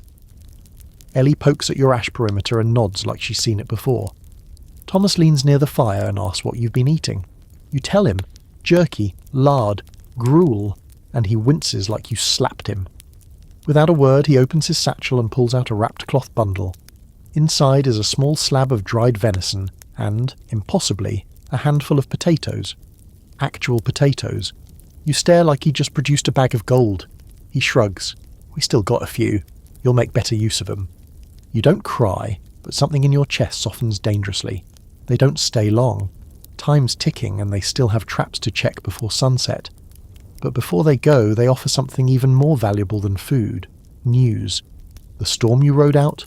It buried half the valley. 3 families lost livestock. 1 cabin collapsed entirely. But the thaw is coming. Slow. Sneaky. By the end of the week, daytime temperatures might rise above freezing. Maybe. They're not promising anything. But it's hope, and that's a currency you haven't handled in a while. You watch them vanish back into the snow, tiny figures against the white horizon, and for a long moment you just stand there, cold forgotten, feeling like a person again. Back inside, you sit with the bundle of potatoes in your lap like it's a sacred object. You pick the smallest one, no bigger than a chicken egg, and start planning dinner. You boil it carefully, add flakes of jerky, mash it with lard into a crude stew. The smell alone nearly unhinges you. You eat slow, savouring every bite, chewing like it's the last thing you'll ever taste. Your stomach thanks you. So does your soul. Afterward, you sit near the fire, the dugout glowing softly around you, and you think about how dugouts didn't just shelter people. They forced community out here. Survival meant leaning on each other, even if each other lived 2 hills away. You remember a story you once read about 2 pioneer families who shared a single dugout for a whole winter. 12 people in a space smaller than a chicken coop. They took shifts sleeping, used the same boots, ate from the same pot. Some say they hated each other by spring. Others say they became family. That's the part scholars argue about, the psychological toll. Was it closeness that saved them, or that nearly broke them? Living underground brings people together physically, but it also strips away privacy, identity, everything except need. That makes for strong bonds or permanent damage. Sometimes both. You're still alone here, but not alone, not anymore. Someone knows you're out here. Someone brought potatoes. You smile. It feels unfamiliar, like stretching a scar, but you let it sit. As night falls, the fire dances gently on the ceiling, the wind outside shifts, and your little shelter breathes in sync with you again. You lie back on your raised bed, warm for once, fed better than in days, and with the ghost of conversation still echoing in your ears. Tomorrow maybe you'll try to fix the broken spoon. Tonight you remember how to feel human. When you wake the next morning, you half expect it all to be a dream. The visitors, the voices, the gift of potatoes, that fleeting, disorienting taste of normalcy. You lie still under your blanket for a moment, staring at the dark ceiling, waiting for the dream to dissolve. But no, the smoke hole glows faintly with morning light, and over in the corner sits the bundle of cloth you folded so carefully after dinner, still holding 2 precious potatoes. Proof. It really happened. And now it's left you with something unexpected. Perspective. Until yesterday, the dugout was the world. There was only this room, this burrow, and whatever misery, wind or rodents it contained. But now you're remembering that this is just one shelter among hundreds, maybe thousands, built into the earth by people like you. Which means you're not unique. You're part of something, a pattern, a long, strange line of humans trying to outlast winter by living inside the land itself. That shift in thinking does something weird to your brain. It changes the way you see the dugout. For days, it's been your whole world. Now, it feels small, not in a bad way, just suddenly obvious. The roofline, the corner where water always gathers, the spot where your bedroll sags in the middle. You know this place the way a castaway knows their island, every inch of it. And still, you want out. Not today. You're not suicidal, but you want up, forward. You want the next stage, whatever that means. Which is why, this morning, your mind drifts to something new. What comes after the dugout? You stir the fire and begin the same routine. Melt snow, boil water, chew something resembling food, but this time your eyes keep drifting toward the roof. Not because it's sagging, but because you're imagining what you might build on top of it. That's the path, right? Dig out a cabin. It was always supposed to be temporary. Something to get you through the first winter, maybe the second. After that, you build above ground. 4 walls, windows, a door that locks. Not just a shelter, but a home. You've seen them. Back near the trail, a few families got hold of mail-order homes. You remember how absurd that sounded the first time you heard it, buying an entire house from a catalogue. But it was real. You could order a complete structure from Montgomery Ward or Sears. Lumber, nails, blueprints, even hinges. It all came in one massive shipment. You built it yourself, piece by piece, like an IKEA nightmare for pioneers. Of course, that was for folks with money and luck and access to a rail stop. You have none of those. You have a shovel, a stump for a table, and a rat that still thinks it owns the north wall. But still, you start sketching. Not on paper, you don't have paper. You use the back wall of the dugout carving with your spoon handle. A square here, a rectangle there. You draw a window, a door, a little chimney poking up like a flag. It's crude, like a child's first drawing, but it's enough to plant the seed. Above this roofline someday something will rise. It's a bold thought, almost too bold. You sit back, suddenly aware of how cold the floor is through your knees. It's hard to dream when your teeth are chattering, so you shift back into action, into now. You bundle up and go outside to check the snow. Not just the depth, but the feel of it. Something is changing. The top layer has softened slightly. Your boots don't crunch, they press. The wind is still biting, but the sun feels more honest. Not just lighting the land, but warming it, if only a little. The sky has that washed-out late winter look. You squint upward and for a second you smell mud. It's faint, buried under layers of frost and wood smoke, but it's there. The earth is starting to wake up, and that changes everything. Inside, the dugout feels different now. Not like a prison, not even like a tomb, but like what it always was supposed to be, a launchpad, a pause between one life and the next. You look around at your possessions, such as they are, and start mentally sorting. What goes, what stays, what you'll use to build the next thing. The whispering voices in the walls are gone today. No rats, no dreams. Just the fire, your breathing, and the dull scrape of your spoon on the wall as you add tiny shingles to your sketch. You're practically an architect now. You remember a story, told in one of the smaller settlements, about a woman who started building her cabin from inside her dugout. She marked out the floor plan with sticks above the snow-laid foundation stones whenever the frost let up, even if it was just 1 or 2 a day. By spring her cabin was halfway framed. She moved in before the first summer thunderstorm. Another story tells of a family who never left the dugout. They added a second room, then a third. Reinforced it with timber, added a sod chimney, even ran a rope from the roof to a bell in the corner so they could signal each other during whiteouts. Some people said they were just stubborn. Others said they were smart. Why build above ground when the earth works just fine? Scholars debate that point too. Was moving above ground progress, or just a shift in aesthetics? The answer depends on who you ask. What matters is that for every family who dug out, there was one who stayed put and another who moved on entirely. The dugout was never the end of the story. Just a chapter. You spend the rest of the afternoon tending to your supplies, sorting gear and adding stones to the entryway wall to block more wind. The motion keeps you warm, keeps you thinking. That night you light your grease lamp and sit beneath the ice shaft, staring at the ceiling again. It's familiar now, ugly, but faithful. You rest your hand on the wall, feeling its solid, cold strength, and you murmur a quiet thanks, not dramatic, not spiritual, just real. For what it's worth, this place kept you alive, and it's almost time to leave it. The next morning brings a strange sound. Not the wind, not the creaking roof, and not the soft scrape of rodents in the walls. No, this is different. This is a drip. A single, solitary drop of water landing on the stone lip of your fire pit. You hear it before you see it. Then, when you peer into the shadows beside the hearth, there it is again, drip. Then another, drip. Each one echoes a little louder than it should in the stillness of the dugout, like the world outside is knocking on your door with a soft, wet finger. You scramble out of your bedding, ignoring the stiffness in your back, and press your palm to the floor. It's still cold, but not biting. Then to the wall, same thing. Damp, but not threateningly so. Then you reach up and feel a tiny line of moisture tracing its way down from the smoke hole. Outside, spring has started whispering. You tug on your boots and clamber up the tunnel, breath misting in the confined space. When you lift the flap, what you see almost stuns you. The white has changed.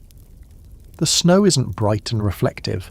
It's dull now, heavy, greying at the edges.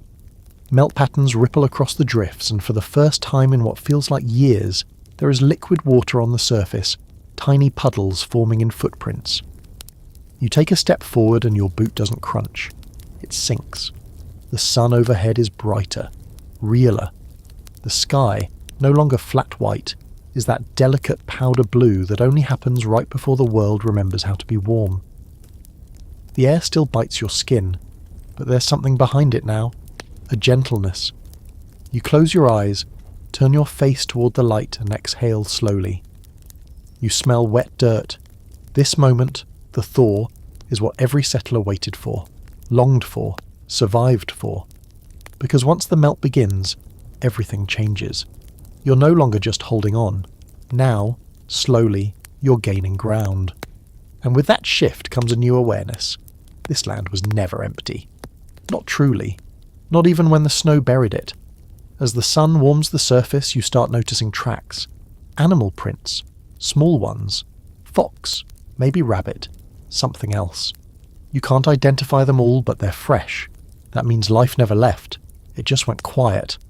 And that's when you remember what you should have remembered weeks ago. The people who knew this land before you ever arrived. The ones who didn't need to guess how to survive a winter out here. The ones whose homes were already shaped by the land, not dropped onto it like an afterthought. Native peoples, many of them, lived underground long before any settler brought a shovel west. Not out of desperation, but design. They built pit houses and earth lodges. Some were circular, some rectangular, dug deep, roofed with logs and earth, vented properly, insulated with purpose, not panic. They didn't fight the earth, they partnered with it. One tribe in particular, the Mandan, out near the Missouri River, created winter homes that were marvels of engineering. Thick walls of packed sod, central fire pits vented through smoke holes, and extended entryways designed to trap heat. Entire communities lived underground in clustered dwellings, protected from the elements, perfectly adapted to their environment. And they didn't just survive, they thrived. You crouch beside your own entrance and realise just how much of your shelter was improvised compared to what they built with intention. Your dugout is a reaction. Theirs was a strategy. There's an awkward truth in that. As a settler, you came here thinking you were carving something new from an untouched land. But in truth, you're just building over blueprints that have existed for centuries. And not only did you come unprepared, you came unwilling to ask. Some settlers did better, a few learned.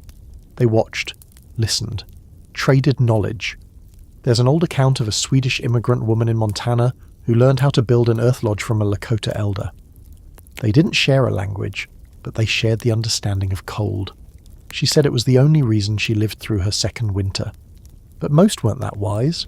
Most settlers built too shallow, vented poorly, or insulated with the wrong materials. And when their homes collapsed or froze or flooded, they blamed the land instead of their own arrogance. You think about that as you climb back down into your dugout. The place feels a little different now. Still yours, but no longer the centre of the world, just a notch in the hillside, just one of many shelters layered over this stretch of earth. Layers on layers, some forgotten, some long gone, some just beneath your feet. You wonder if someday someone else will find this place. Maybe decades from now, maybe centuries. A hiker, maybe. Or a farmer ploughing deep. They'll dig into the side of this hill and find the remains of your bed platform, your fire pit, the spoon handle you carved. They'll guess what kind of life you lived here. Maybe they'll think you were brave. Maybe they'll think you were desperate. Maybe they'll feel the walls and wonder if you were lonely. You hope they find your crude wall sketch, the little dream cabin carved into the dirt, that it makes them smile, that it reminds them you weren't just surviving, you were planning. Later that afternoon, you boil the last of your potatoes into a thick mash with onion and water. It's your best meal yet. You sit near the fire and eat slowly, watching the steam rise through the smoke hole. The drip continues, one slow drop every few minutes, but you don't mind it now. Each one is a clock tick, a sign that time is moving forward again. The dreams come back that night. Not the clawed digging or the shadow voices. This time, it's different. You're standing in a wide field, barefoot, the grass warm beneath your feet. The dugout is behind you. And in front of you, a cabin, framed and tall, smoke curling from a proper chimney. You feel sun on your neck, birds overhead. Something you almost forgot existed. You wake smiling. It's not morning yet, the fire's low. But you lie there for a while in the glow of that dream, not quite ready to let go. And when you do rise, you move with new purpose. The thaw has started, and you have a house to build. You don't rush it. That's the first lesson. After weeks of desperation, fear, and digging like your life depended on every swing of the shovel, because to be fair, it did, now you move slower. With intention, the weather's still treacherous. The snow's melting, yes, but it's not gone. Some days it softens just enough to trick you, then freezes back to glass by nightfall. The ground is soggy, reluctant to give anything up. The dugout creaks less now, but the land around it has started to moan. A slow, thawing sound, like ice stretching awake after a long sleep. So you start thinking in projects. Not escape, or rebuild, or rescue projects. Just small ones. A new vent. A better support beam. A storage alcove carved into the back wall. These things don't just pass the time. They're your way of reclaiming something. Ownership, maybe. Or sanity. You're not surviving anymore. Not exactly. You're settling in. Even if you're planning to leave eventually. That's when the idea hits you. You're sitting near the fire one afternoon gnawing on a slice of dried meat that tastes like saddle leather when your eyes drift to the back wall. You've carved a few notches there already. Just dates mostly. Days survived, days endured. But now you get curious. You grab your fire-sharpened stick and begin scratching into the dirt wall. Not letters, but lines. A grid. Then you mark the measurements of the dugout. Length, width, approximate height. You carve a layout. Add the hearth, the bed, the chimney, the shelf. Suddenly, your shelter isn't just a space you live in. It's a map, a design. You're turning your misery into a blueprint. You step outside and do the same with the land. Slowly. One patch at a time. You walk out a little further from the dugout than usual, down past the drift line, where the soil's starting to emerge in streaks. Black. Thick. Cold as sin, but waking up all the same. You mark off a rectangle with 4 broken branches, rough cabin dimensions, maybe 10 by 12, maybe a loft. You're dreaming again, and that alone is a miracle. That night you can't sleep. But not from cold, not from fear. This time it's something stranger. Momentum. You've grown so used to stillness that now, the idea of motion, of building something, even just planning for it, has set your body buzzing. You lay awake listening to the fire pop, running through lumber counts in your head, remembering what boards you have left from the wagon, what you could scavenge from tree falls once the snow's fully gone. And then a thought hits you like a falling beam. The dugout might last longer than you do. Not because it's perfect, not because it's beautiful, but because, unintentionally, you've built something that works with the land. The earth wraps around it, protects it. You've spent so much time thinking of it as a temporary stopgap that you never considered the possibility. What if this thing sticks around? What if, long after you've left, someone else stumbles upon it, maybe even uses it?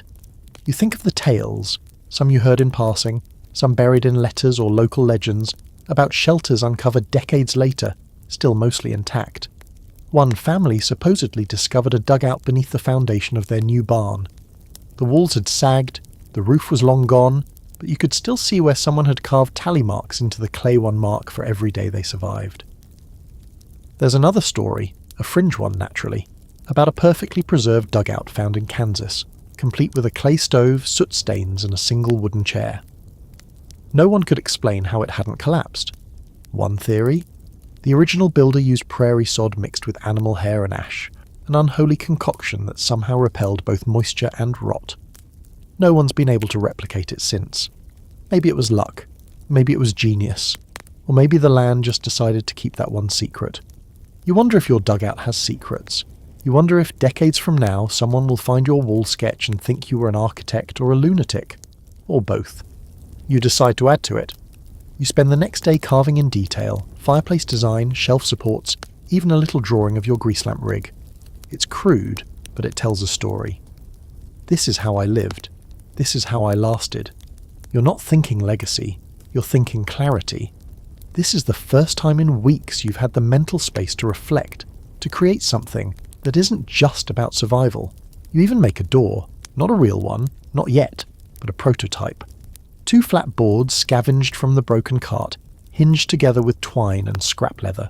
You wedge it into the tunnel, replacing the tarp flap, and just like that your dugout feels less like a hole in the ground and more like a structure. Like a place someone made on purpose, like a home.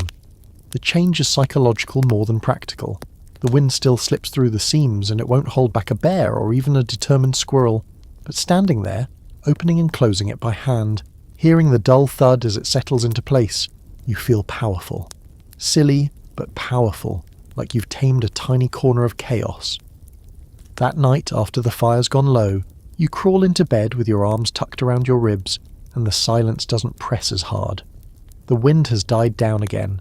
The smoke rises cleanly. The air in the dugout is cool but steady, and you feel something close to pride. You're not just surviving anymore, you're designing, you're creating structure inside the chaos. Tomorrow, maybe you'll start cutting timber, if the thaw holds. Maybe you'll draft a real roof line. Maybe you'll even build something above ground for the first time in months.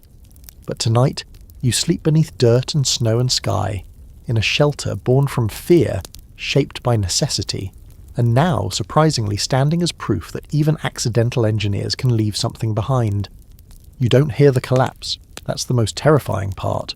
There's no warning crack, no groan from the roof, no avalanche of dirt and sticks in the night. It just happens, silently, while you're outside, gathering water from a melt pond forming near the tree line. The air is warmer today, almost soft. The sky has taken on that watery spring blue that makes you forget, briefly, just how cruel winter can be. You're down to your shirt sleeves for the first time in weeks, fingers raw but not freezing, and it's just starting to feel like you've finally turned a corner. You return, water sloshing in your pot, and the first thing you notice is the smoke. Thin, drifting, not from your chimney, but from inside the entry tunnel. That's odd. You walk faster, then you see the dirt. It's everywhere, piled around the opening like a miniature landslide. Your stomach sinks before your brain catches up.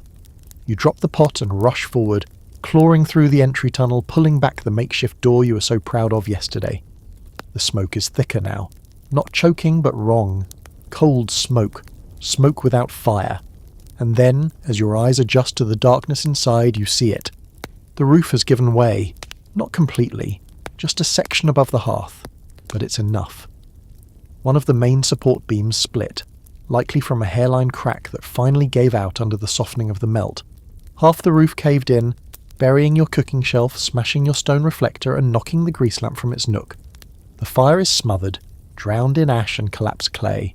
You stand there, frozen, staring at the wreckage. It's not just a structural failure. It's emotional. You built this. You maintained it. You trusted it. And in one blink, it's reminded you that everything out here is temporary. Your hands tremble, not from cold this time, but from adrenaline. You begin clearing debris in a panic, throwing aside chunks of sod, broken sticks, collapsed wall. The soot smears across your shirt, your arms, your face. You don't care. You need to know how bad it is. You need to do something. The good news, if there is any, is that most of your bedding is untouched. The cave-in was confined to the fire pit corner. The raised platform is still stable. The wall sketch survived. Even your sketchy chimney is still upright. But the heart of the dugout, the place you built for warmth and cooking and light, is gone. You sit down on the floor, surrounded by rubble, and breathe. Slowly. It's not the end. You're alive. The shelter didn't bury you, but you feel the familiar fingers of frustration creeping back in, curling around your throat. This is how it happens, you think. Not in a blizzard, not in the darkest night, but in moments like this, warm, bright, almost safe, when you let your guard down. You think about the others, the stories, the cabins that collapsed in the first thaw, the families buried alive under snow-heavy roofs. One story comes back, chilling in a new way now. A settler named Claymore. He and his brother built their dugout into the side of a bluff. It lasted a full season. Then, one afternoon in March, the roof gave out without a sound. Claymore was inside. His brother was outside. By the time they dug him out, it was too late. You shake the story away. It's not helpful. But now you understand why those tales stuck around. They weren't just warnings. They were reminders. The land is patient, but it is not merciful. If you stop paying attention, it eats what you build. The rest of the day becomes damage control. You clear the collapsed dirt, reset the rocks that hadn't shattered, and start rethinking your design. A central hearth might not be safe anymore. Not unless you reinforce it with real timbers, which you don't have. You move the fire pit toward the entrance tunnel, where the ceiling height is lower, but better supported. It's cramped, awkward, but safer. You'll rebuild the reflector wall there, use flat rocks from the creek bed if they're not frozen solid. The grease lamp is toast, literally. You find its warped base in the debris, blackened and useless. You sigh and toss it outside. You cook nothing that night. You're too tired, too smoked out. You melt a little snow and sip it, chewing a raw bit of jerky just to keep your stomach quiet. The shelter is colder now without a central fire. The shadows feel longer. The smoke shaft doesn't draw as well in its new position, and the air gets hazy quick. You open the flap and let the night air sweep through just to clear it. Sitting on your bedroll, shivering, staring at what used to be your proudest achievement, you have to admit it. This shelter is temporary. All of it is. It doesn't matter how well you build it, how clever your tricks. Eventually the land decides when your time is up, and maybe that's okay. Maybe it has to be. You light a candle stub, one of the last, and use its glow to inspect the wall sketch. The dream cabin, still there, untouched by the collapse. You trace a finger along the lines of the roof, the door, the tiny chimney. Still possible, still yours. You're not giving up. But you are adjusting. You fall asleep to the sound of water dripping steadily from the cracked ceiling. Not dangerous, just persistent, like the land reminding you, softly, that it's still in charge. Tomorrow you'll reinforce the roof, maybe rebuild part of the hearth, maybe start cutting logs for that cabin after all. You'll figure it out. You always do. But tonight you sleep in a wounded shelter warmed by a dying candle, listening to the world melt slowly back into life. There's something strangely theatrical about a pioneer holiday. You wake up the next morning, still sore from the roof collapse, still brushing soot from your sleeves, and realise with a start that it's Thanksgiving or close to it. You'd been keeping tally marks, and by your rough estimate, today is the day. Of course, the dugout doesn't care. There's no turkey roasting, no warm bread scent floating from the oven, no children laughing over polished wooden floors. Just you, alone, sitting on a dirt shelf in a patched-up hole in the ground, squinting into the smoke trail of your half-rebuilt fire. But you can't let it pass. Not entirely. Even if it's just another frozen day and a long stretch of survival, your body wants to mark it. Needs to, maybe. Because for pioneers like you, a holiday wasn't about celebration. It was about proof. Proof that you were still alive, that you could stop long enough to recognise the calendar, not just the weather, that you had a reason, however small, to acknowledge that time hadn't stopped swallowing you whole. So, today, you decide to try something absurd. You're going to celebrate. You start by straightening the place up, which takes more effort than you'd expect in a space smaller than a root cellar. You sweep the ash from the corners, tamp down the wet patches near the walls, and hang the last clean rag over the smoke hole to act as a makeshift curtain. The result is not impressive, but it's something. You even fold your blanket into a neat square and perch it on your sleeping shelf like it's waiting for a guest who's already an hour late. Then comes the real challenge, the meal. You gather your pitiful pantry, 2 scraps of jerky, 1 potato half, shriveled, a few tablespoons of flour, and the heel of something that was maybe once a biscuit. It's laughable, but you treat it with ceremony. You soak the biscuit in snowmelt to soften it. Slice the potato thin so it stretches. Fry the jerky in lard, scraping the bottom of the pan for every last bit of fat. You even sprinkle a little ash for seasoning, partly by accident, partly on purpose. Adds a certain pioneer crunch. You pile it all into your tin bowl and sit down with your back against the far wall. The heat from the fire brushes your knees. You say nothing, no prayer, no speech, but you look at your food and nod once. This is your feast. You're grateful. Not for the meal necessarily, but for the fact that it exists at all. And then you eat. You chew slowly, trying to savour each bite. The potato is mealy, the jerky nearly breaks a molar, and the biscuit still tastes like regret. But together they feel like tradition. A ridiculous, dirt-covered, deeply humble tradition. And somehow, that makes it sacred. You wonder what other settlers did during holidays in dugouts like this. The records are spotty. Most people didn't waste ink on the sentimental stuff. But here and there, you find clues. Fragments of journals, faded letters home. One woman wrote that she baked a pie using nothing but dried apples and melted snow. No crust, just fruit and fire.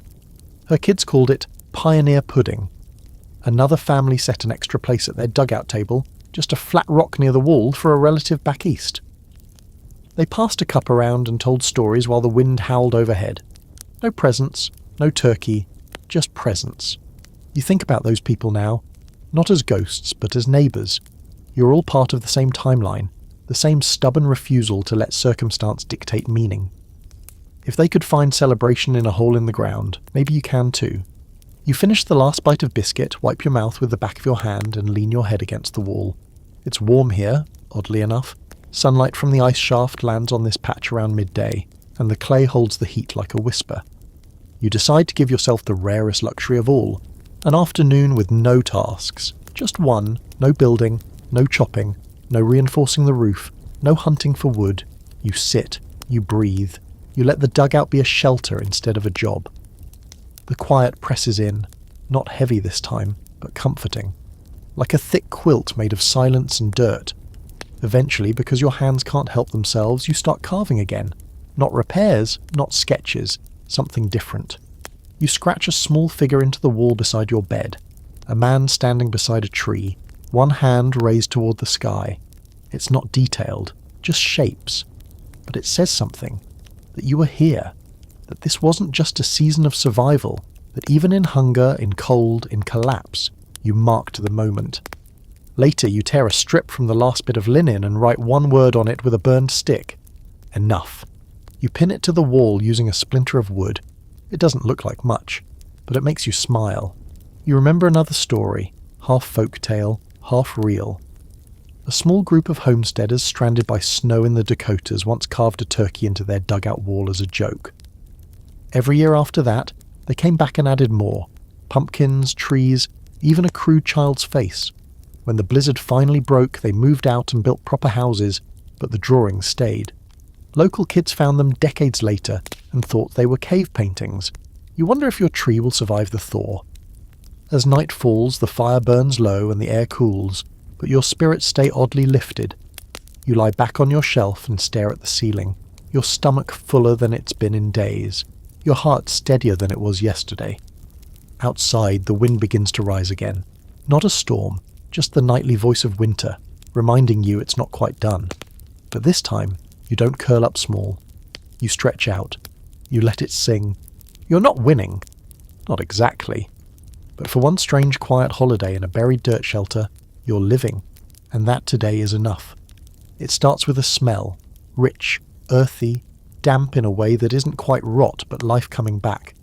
You notice it when you roll out of your bedding the next morning, joints cracking like frozen twigs, and catch a faint scent drifting through the tunnel. You pause, sniff again, and there it is. Mud. Real mud.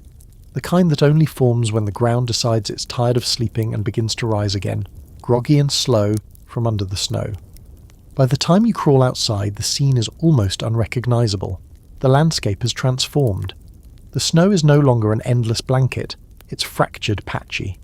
Great islands of white floating between open soil like someone punched holes in winter's skin and let the spring seep through.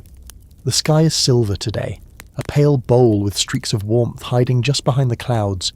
You can feel it on your cheeks, in the wind, softer now, more curious than cruel. You glance back at your dugout, this hunchbacked little creature of dirt and frost, and realise the ground around it has begun to sag. The sod at the edges has turned to mush. One corner of the roof has sprouted a tiny rivulet of water, tracing a line down the clay like a slow tear. You know what that means. The clock is ticking. This shelter won't last forever. Not through spring rains, not through the weight of wet earth. It was built to hold out the cold, not to weather thaw. So, you begin the pivot. That morning, with frost still clinging to the grass, you drag out your tools. All three of them. The hatchet, the dull saw you've babied all season, and your trusty shovel, the same one that built this shelter in the first place. You check the edges for rust, rub them down with lard and head for the trees. The forest is still stiff with the memory of winter, but the branches creak differently now, less brittle, more flexible. You walk carefully, stepping around patches of slush and ice, scanning for fallen limbs. You're not ready to fell anything big yet, not without help and certainly not without a better axe, but dead wood that you can manage, and you do. You haul back your first log like it's a prize buck.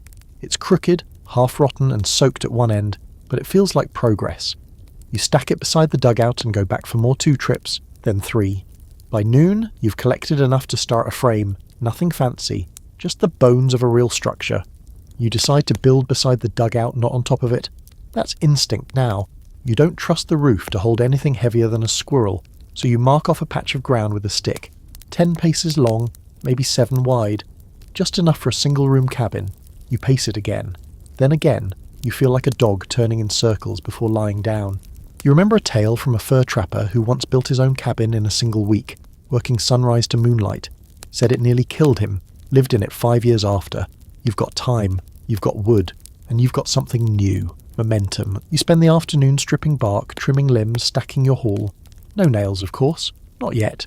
You'll notch the corners, bind the joins with leather scraps and wire when you can. It won't be pretty, it might not even be straight, but it will stand. As you work, you begin to hum. It surprises you. You haven't made sound for no reason in weeks. Every word, every grunt, every breath has been tied to effort or necessity. But now, as you strip bark and stack timber, the hum rises unbidden. A half-remembered tune, something from childhood. Your voice cracks when you try to follow it, so you keep it wordless, just sound. Something to fill the thawed air. And then something remarkable happens. A bird, not a huge majestic symbol of rebirth, just a little thing, maybe a sparrow with feathers still fluffed against the cold. It lands on a low branch a few feet from you, tilts its head, and chirps once, twice. Then it's gone, a blur of brown into the trees. You stand there with your mouth open like someone just handed you a crown. It's not that you didn't think they'd come back. You just forgot. You forgot there would be a day when the sky wasn't silent, when the only wing beats weren't ghosts or the pounding in your own head. That single chirp feels louder than any storm you've weathered. Back at the dugout, you find the meltwater creeping in. It seeps through the walls in thin, slick rivulets. The clay holds for now, but you can see the warping begin. You stuff rags and straw into the worst gaps. Muttering to yourself, you consider moving your bedding to higher ground, maybe even outside under the tarp when the nights are warm enough. You're not ready to abandon the dugout entirely, not yet. But its expiration date is beginning to show, and that changes how you see everything. The cramped corners, not oppressive anymore, just familiar. The soot stains on the walls, that's your fireplace's signature. The carved plans near your bedroll, you add to them sketch the cabin's frame now, label the logs, dream in lines and angles. You even draw a little version of yourself outside the door, holding a bucket, smiling like a maniac. You fall asleep that night feeling sore, exhausted, but more alive than you've been in weeks. The fire burns low, but the room holds the warmth. The ice shaft drips steadily. Somewhere outside a new wind stirs, one that smells like wet wood, not snow. You whisper a thank you to the dugout, not because it's pretty, not because it's safe, but because it gave you this one wild, strange gift, the chance to begin again. And tomorrow, you'll lay your first logs. You don't lay the first logs tomorrow, you wake to rain. At first it's hard to place. The rhythm is too soft to be snow, too consistent to be wind. It patters against the tarp you hung over the dugout's entrance, and trickles down the slope with the slow, smug sound of nature reclaiming its territory. You lie still in the dimness of early morning, staring up at the ceiling and watching as drops of water worm their way through tiny seams in the clay, forming thin, dark fingers on the walls. The dugout is sweating, or weeping, or both. You sit up, shove your damp blanket aside, and immediately feel it. The chill of wet earth under your hands, that sponge-like give in the dirt floor that tells you the frost is all but gone. This is the phase that every pioneer dreaded, the rot weeks. Snow was harsh, yes, but clean. Rain is something else entirely. Rain is rot, mould, insects, weakening supports. It finds every flaw in your structure and spreads it like gossip. And if you built your shelter with shortcuts, and you did, now's when the ground cashes in its debts. You crawl out through the tunnel, now slick with slime and shedding clumps of clay from its ceiling. The tarp flap sticks to your palm. When you peel it back, a breath of thick, wet air washes over you. The world outside is a swamp. The snow's retreat has left behind a battlefield of mud, half-frozen puddles, and something that might once have been grass but now looks like it gave up trying. The wind is gentle but damp, and the forest in the distance is laced with fog. Everything smells of wet bark and rotting roots, and yet it's still somehow an improvement over the death-still silence of deep winter. You spend the first hour of the day digging a drainage trench around the dugout. Not elegant, just a hasty moat to keep the mud from pouring into the tunnel. You remember reading that some settlers carved actual French drains around their shelters, long gravel-filled troughs with careful slopes. You, however, use a stick, your shovel, and a few choice curses. It's all very technical. As you dig, your boots suction with every step. The earth clings like it doesn't want to let go, and your firewood pile, which you so carefully stacked beneath an overhang last week, it's soaked. Every log. The ends are black with water. You pull one apart and find it's gone soft, the bark peeling like skin from a blister. So you pivot. Again, because that's all spring is for the frontier dweller, pivot after pivot. Every time you think you're moving forward, the world shifts under your boots and says, "Try again, genius." Inside, the dugout is worse. The floor is now half mud, half mat. You reinforce the bed platform with flat rocks. The back wall, which held your wall art and your dream sketches, is weeping so badly that the lines are starting to blur. The cabin plan is melting. You trace it with your finger anyway, firming up the edges before they vanish completely. The image is stubborn, like you. It refuses to disappear entirely. Later that day, the rain lets up just long enough for you to drag some logs toward your planned cabin site. You roll them into place, notching one with the hatchet just to see how it feels. It's awkward, slow, and slightly pathetic. But it's real. You can see the bones of the frame now, even if it's just a row of logs lying in mud like fallen soldiers. They'll dry, eventually. Maybe. You tell yourself they will. There's a pioneer account you remember reading. An old man writing in shaky cursive, recalling how his father built their family's cabin during the spring melt of 1857. He said they spent more time chasing logs downstream than stacking them. At one point their firewood pile floated away entirely. They cooked on moss-covered stones and slept in hammocks strung between wagons. And yet, by summer, they had a home. That story sticks with you now, partly because of the absurdity, partly because of the reminder. This season isn't about beauty, it's about persistence. Spring is the con. It whispers of freedom, then gives you ankle-deep sludge. It teases you with birdsong, then dumps a fresh storm on your half-built roof. It offers you green shoots, then unleashes mosquitoes like a biblical punishment. You're not in paradise, you're in the in-between. But here's the thing, you're still here. That matters. That night the fire refuses to stay lit. Everything is too damp. You burn damp sticks for smoke more than heat, the entire dugout thick with fog and frustration. You wrap yourself in the blanket, pull your knees to your chest and tell yourself stories. Not ones you heard, ones you make up. You imagine a version of yourself 10 years from now, standing in front of a full cabin, sturdy, maybe even smug, telling this exact tale to someone new, a neighbour, a friend. You say it like a joke. Yeah, I lived in a hole in the ground once, mud dripping from the walls. Fire wouldn't catch for days, built a whole cabin on soup and spite. They laugh. You laugh. It becomes a badge of honour. That fantasy gets you through the night. The next morning the rain stops completely. The sky clears just enough to remind you it has colour, not just cloud. And a new bird sings from the tree line, louder this time, less tentative, like it's decided to stay. You smile. Then you grab your saw and start notching another log. By the third day of mud season, everything you own smells like a compost pile. Your blanket, your boots, even the air inside the dugout. It's all gone a little sour. Wet earth, damp ash, and that persistent swampy mildew that creeps in even when you swear you've dried everything twice. And yet, somehow, you feel lighter. Maybe it's the fresh air, because yes, you've been keeping the flap open during daylight, even if it means letting a few bugs in. Or maybe it's just the sheer delirious fact that you're still standing. You no longer start your mornings in panic. There's no mad scramble for warmth, no breath held for signs of roof collapse or chimney backdraft. Instead, you wake with the first light, grey and thin as stretched wool, and lie there a minute listening. The ice shaft still drips, but it's slower now, softer. You've taken to counting the seconds between drops, like some kind of subterranean metronome. It's strangely meditative. Once up, you perform your new daily ritual, checking the cabin logs. You've managed to raise 2 full corners now, just 4 or 5 feet high, but standing stacked, notched, and locked in place with leather lashings. They're not pretty. In fact, one of them leans slightly like it's reconsidering its life choices, but they're solid, and they're yours. You work slowly, pacing yourself, because that's the only pace the mud allows. The earth sucks at your boots with every step, like it wants to remind you that it could eat you whole at any moment. Still, you gather more logs, cut more notches. Every thud of hatchet on bark feels like a heartbeat. You are building, not improvising, not patching. Building.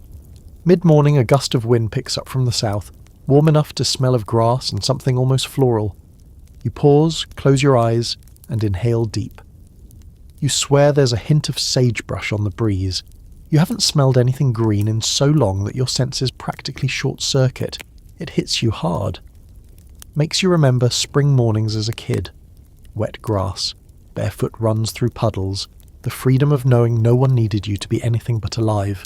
You spend the afternoon hauling more timber, your hands raw again, but for the first time in weeks they're cracked from labour, not frostbite, that feels like progress.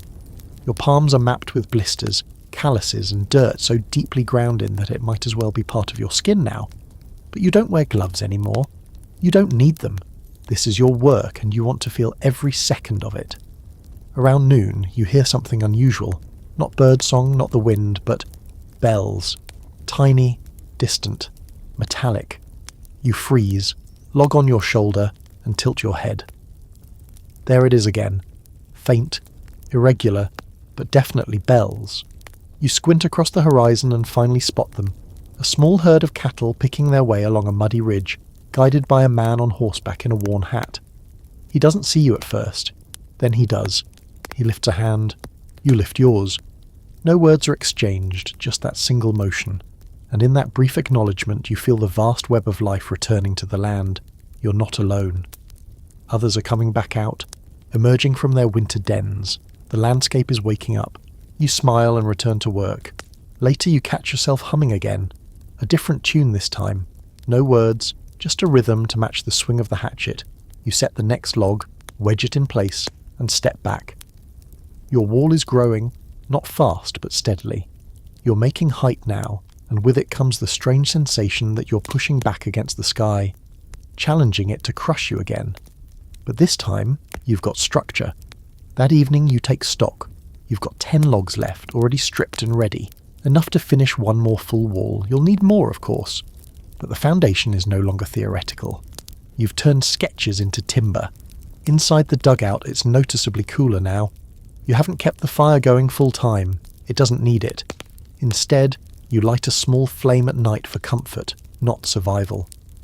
Just enough to cast dancing shadows across the wall. The earth is drying, slowly. The floor still squishes in one corner, but the rest is firming up. You've stopped trying to repair it. Let the dugout be what it is now. A cocoon. Temporary. Precious. Fragile. You lie on your bedroll that night and trace the ceiling lines with your eyes. They're familiar now. Almost affectionate. Every bulge, every soot streak, every tiny crack holds a memory. That's the thing about living underground. You learn to read the earth like a diary. It writes back in silence, in water stains, in temperature shifts, and you've learned to listen. You remember a story someone once told you about a settler family whose entire home was a sod dugout for over 5 years. They kept adding to it. First a lean-to, then a storage pit, then a root cellar, until eventually it was more complex than any wooden cabin. But when they finally moved out into a new house, they didn't destroy the dugout. They preserved it, used it to store preserves, called it the first house. It became part of the family lore, a monument to where they started. You look around and wonder if this place will ever be that for you.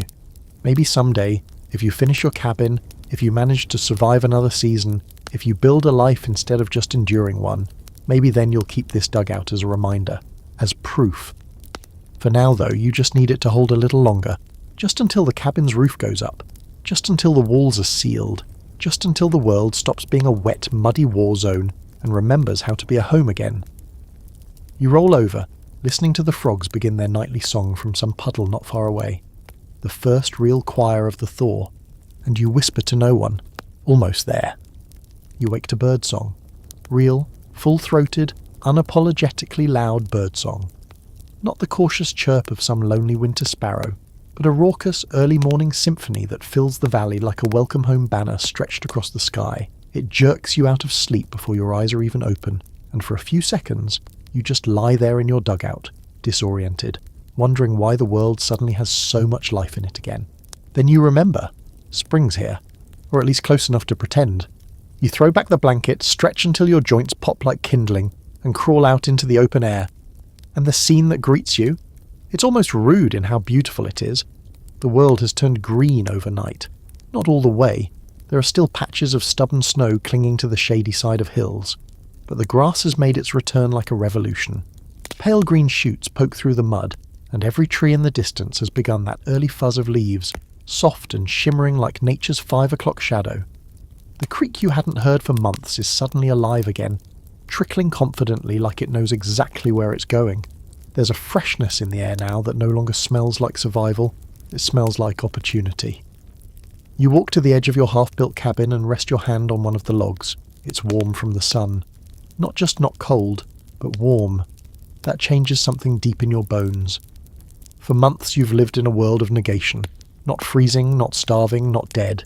But now, finally, you're entering a world of positive presence. Warmth, light, sound, movement. And with that shift comes the final realization. It's time to leave the dugout. Not burn it down. Not abandon it like a battlefield. But step out of it. Step beyond it. You've spent weeks, months, shaping your existence inside that pocket of earth. It was a refuge, a tomb, a teacher, but it's done its job. You walk back to the entrance and duck inside one last time. The space greets you like an old friend. Quiet, heavy, familiar. The air is thick with smoke memory and wet clay, and your carvings are still visible on the back wall, though faded now with moisture and time. You sit cross-legged in the middle of the room and just breathe. Not in a rush, not counting seconds, just breathing, the way a person breathes when they know they've survived something they shouldn't have. And then you begin to pack. There isn't much. A blanket, some tools, the last scraps of preserved food, a few strips of canvas and the tin cup you've used more than your own hands. You load them into a sack you stitch together from tarp and twine, and you sling it over your shoulder. Then you pause. You walk over to the sketch wall and with a charcoal stick you fish from under a rock. You write 3 final words beneath the fading lines. I made it. You don't sign your name. You don't need to. The walls know who you are. The earth remembers. You step outside for the last time and glance back once. Not for drama, not for closure, just acknowledgement. The dugout still looks solid, stoic, half swallowed by the hillside like it always has been. If someone were walking by on the trail, they'd never know it was there. And maybe that's the point. These underground shelters, these temporary wombs carved from desperation and mud, they were never meant to be monuments. They were meant to pass you through, to hold you steady in the liminal space between suffering and survival. And when they've done their job, you don't owe them destruction. You owe them respect. You spend the next few days building in earnest. The cabin frame rises faster now. Your hands sure, the air mild, the mud drying underfoot. Each new log is a victory. Each nailed beam feels like rewriting your own story. You fashion windows from scrap and stretch oiled cloth across them for now.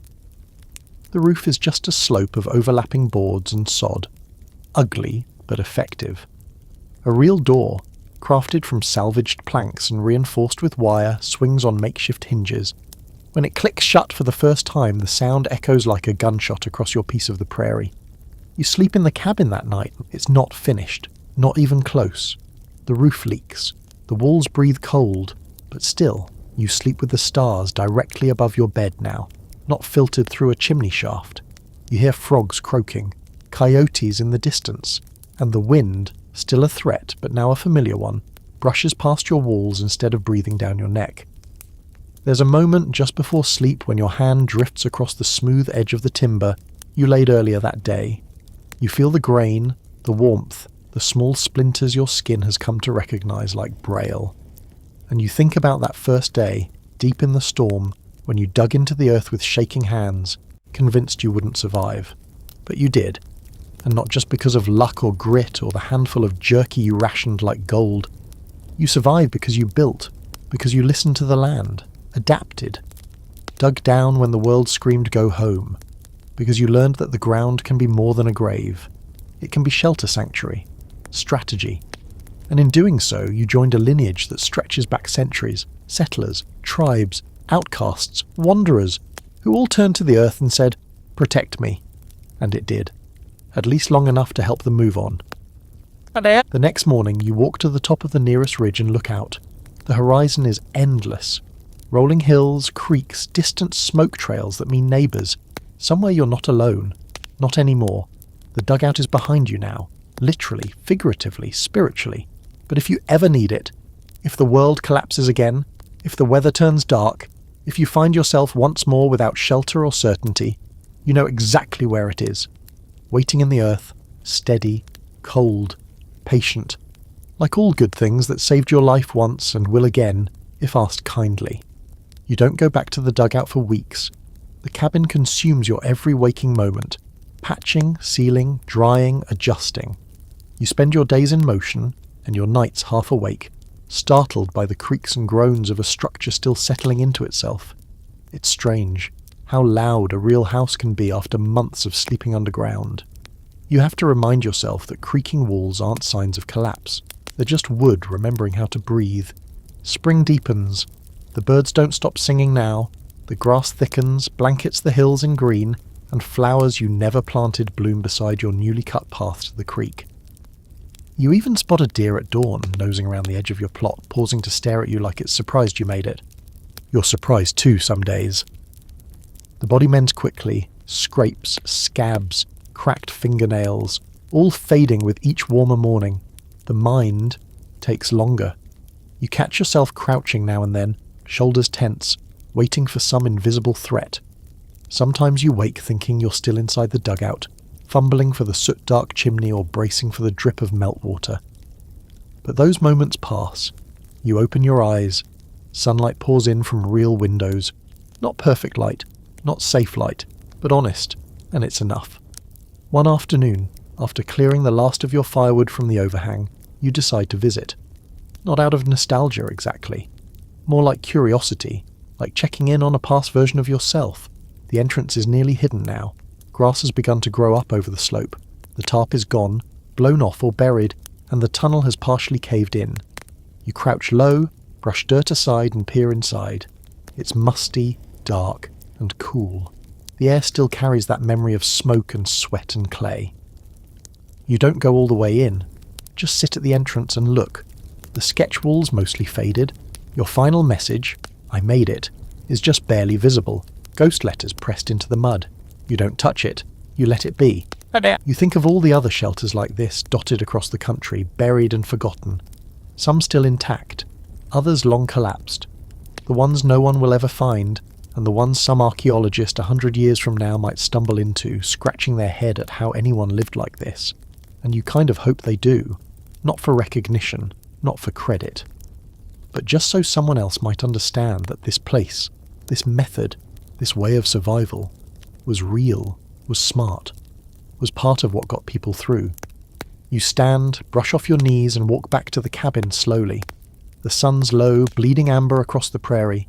In the doorway, you pause, hand on the frame you built with your own calloused fingers, and you feel something loosen inside you. This isn't the end of hardship. The frontier will keep testing you. There'll be more storms, more hunger, more decisions you have to make with no one around to say if they're right. But you're not the same person who dug into the hillside with frostbitten hands, desperate for shelter. You've learned something deeper than survival. You've learned resilience. Not the loud kind. Not the kind that makes speeches or flexes in front of mirrors. The quiet kind. The kind that listens to the land, that bends but doesn't break, that digs, builds, rests and rises again. And on some level, you understand now, everyone who ever lasted out here had to go underground first. Literally, metaphorically, they had to get low, get quiet. Let the earth hold them while they figured out who they were. The dugout wasn't just a place you escaped to, it was a place you emerged from. The wind rises again, gentler now, moving through the grass like a tide. You step into your new home, light the fire, and close the door behind you, not with fear, but with a sense of peace. The prairie has changed, and so have you.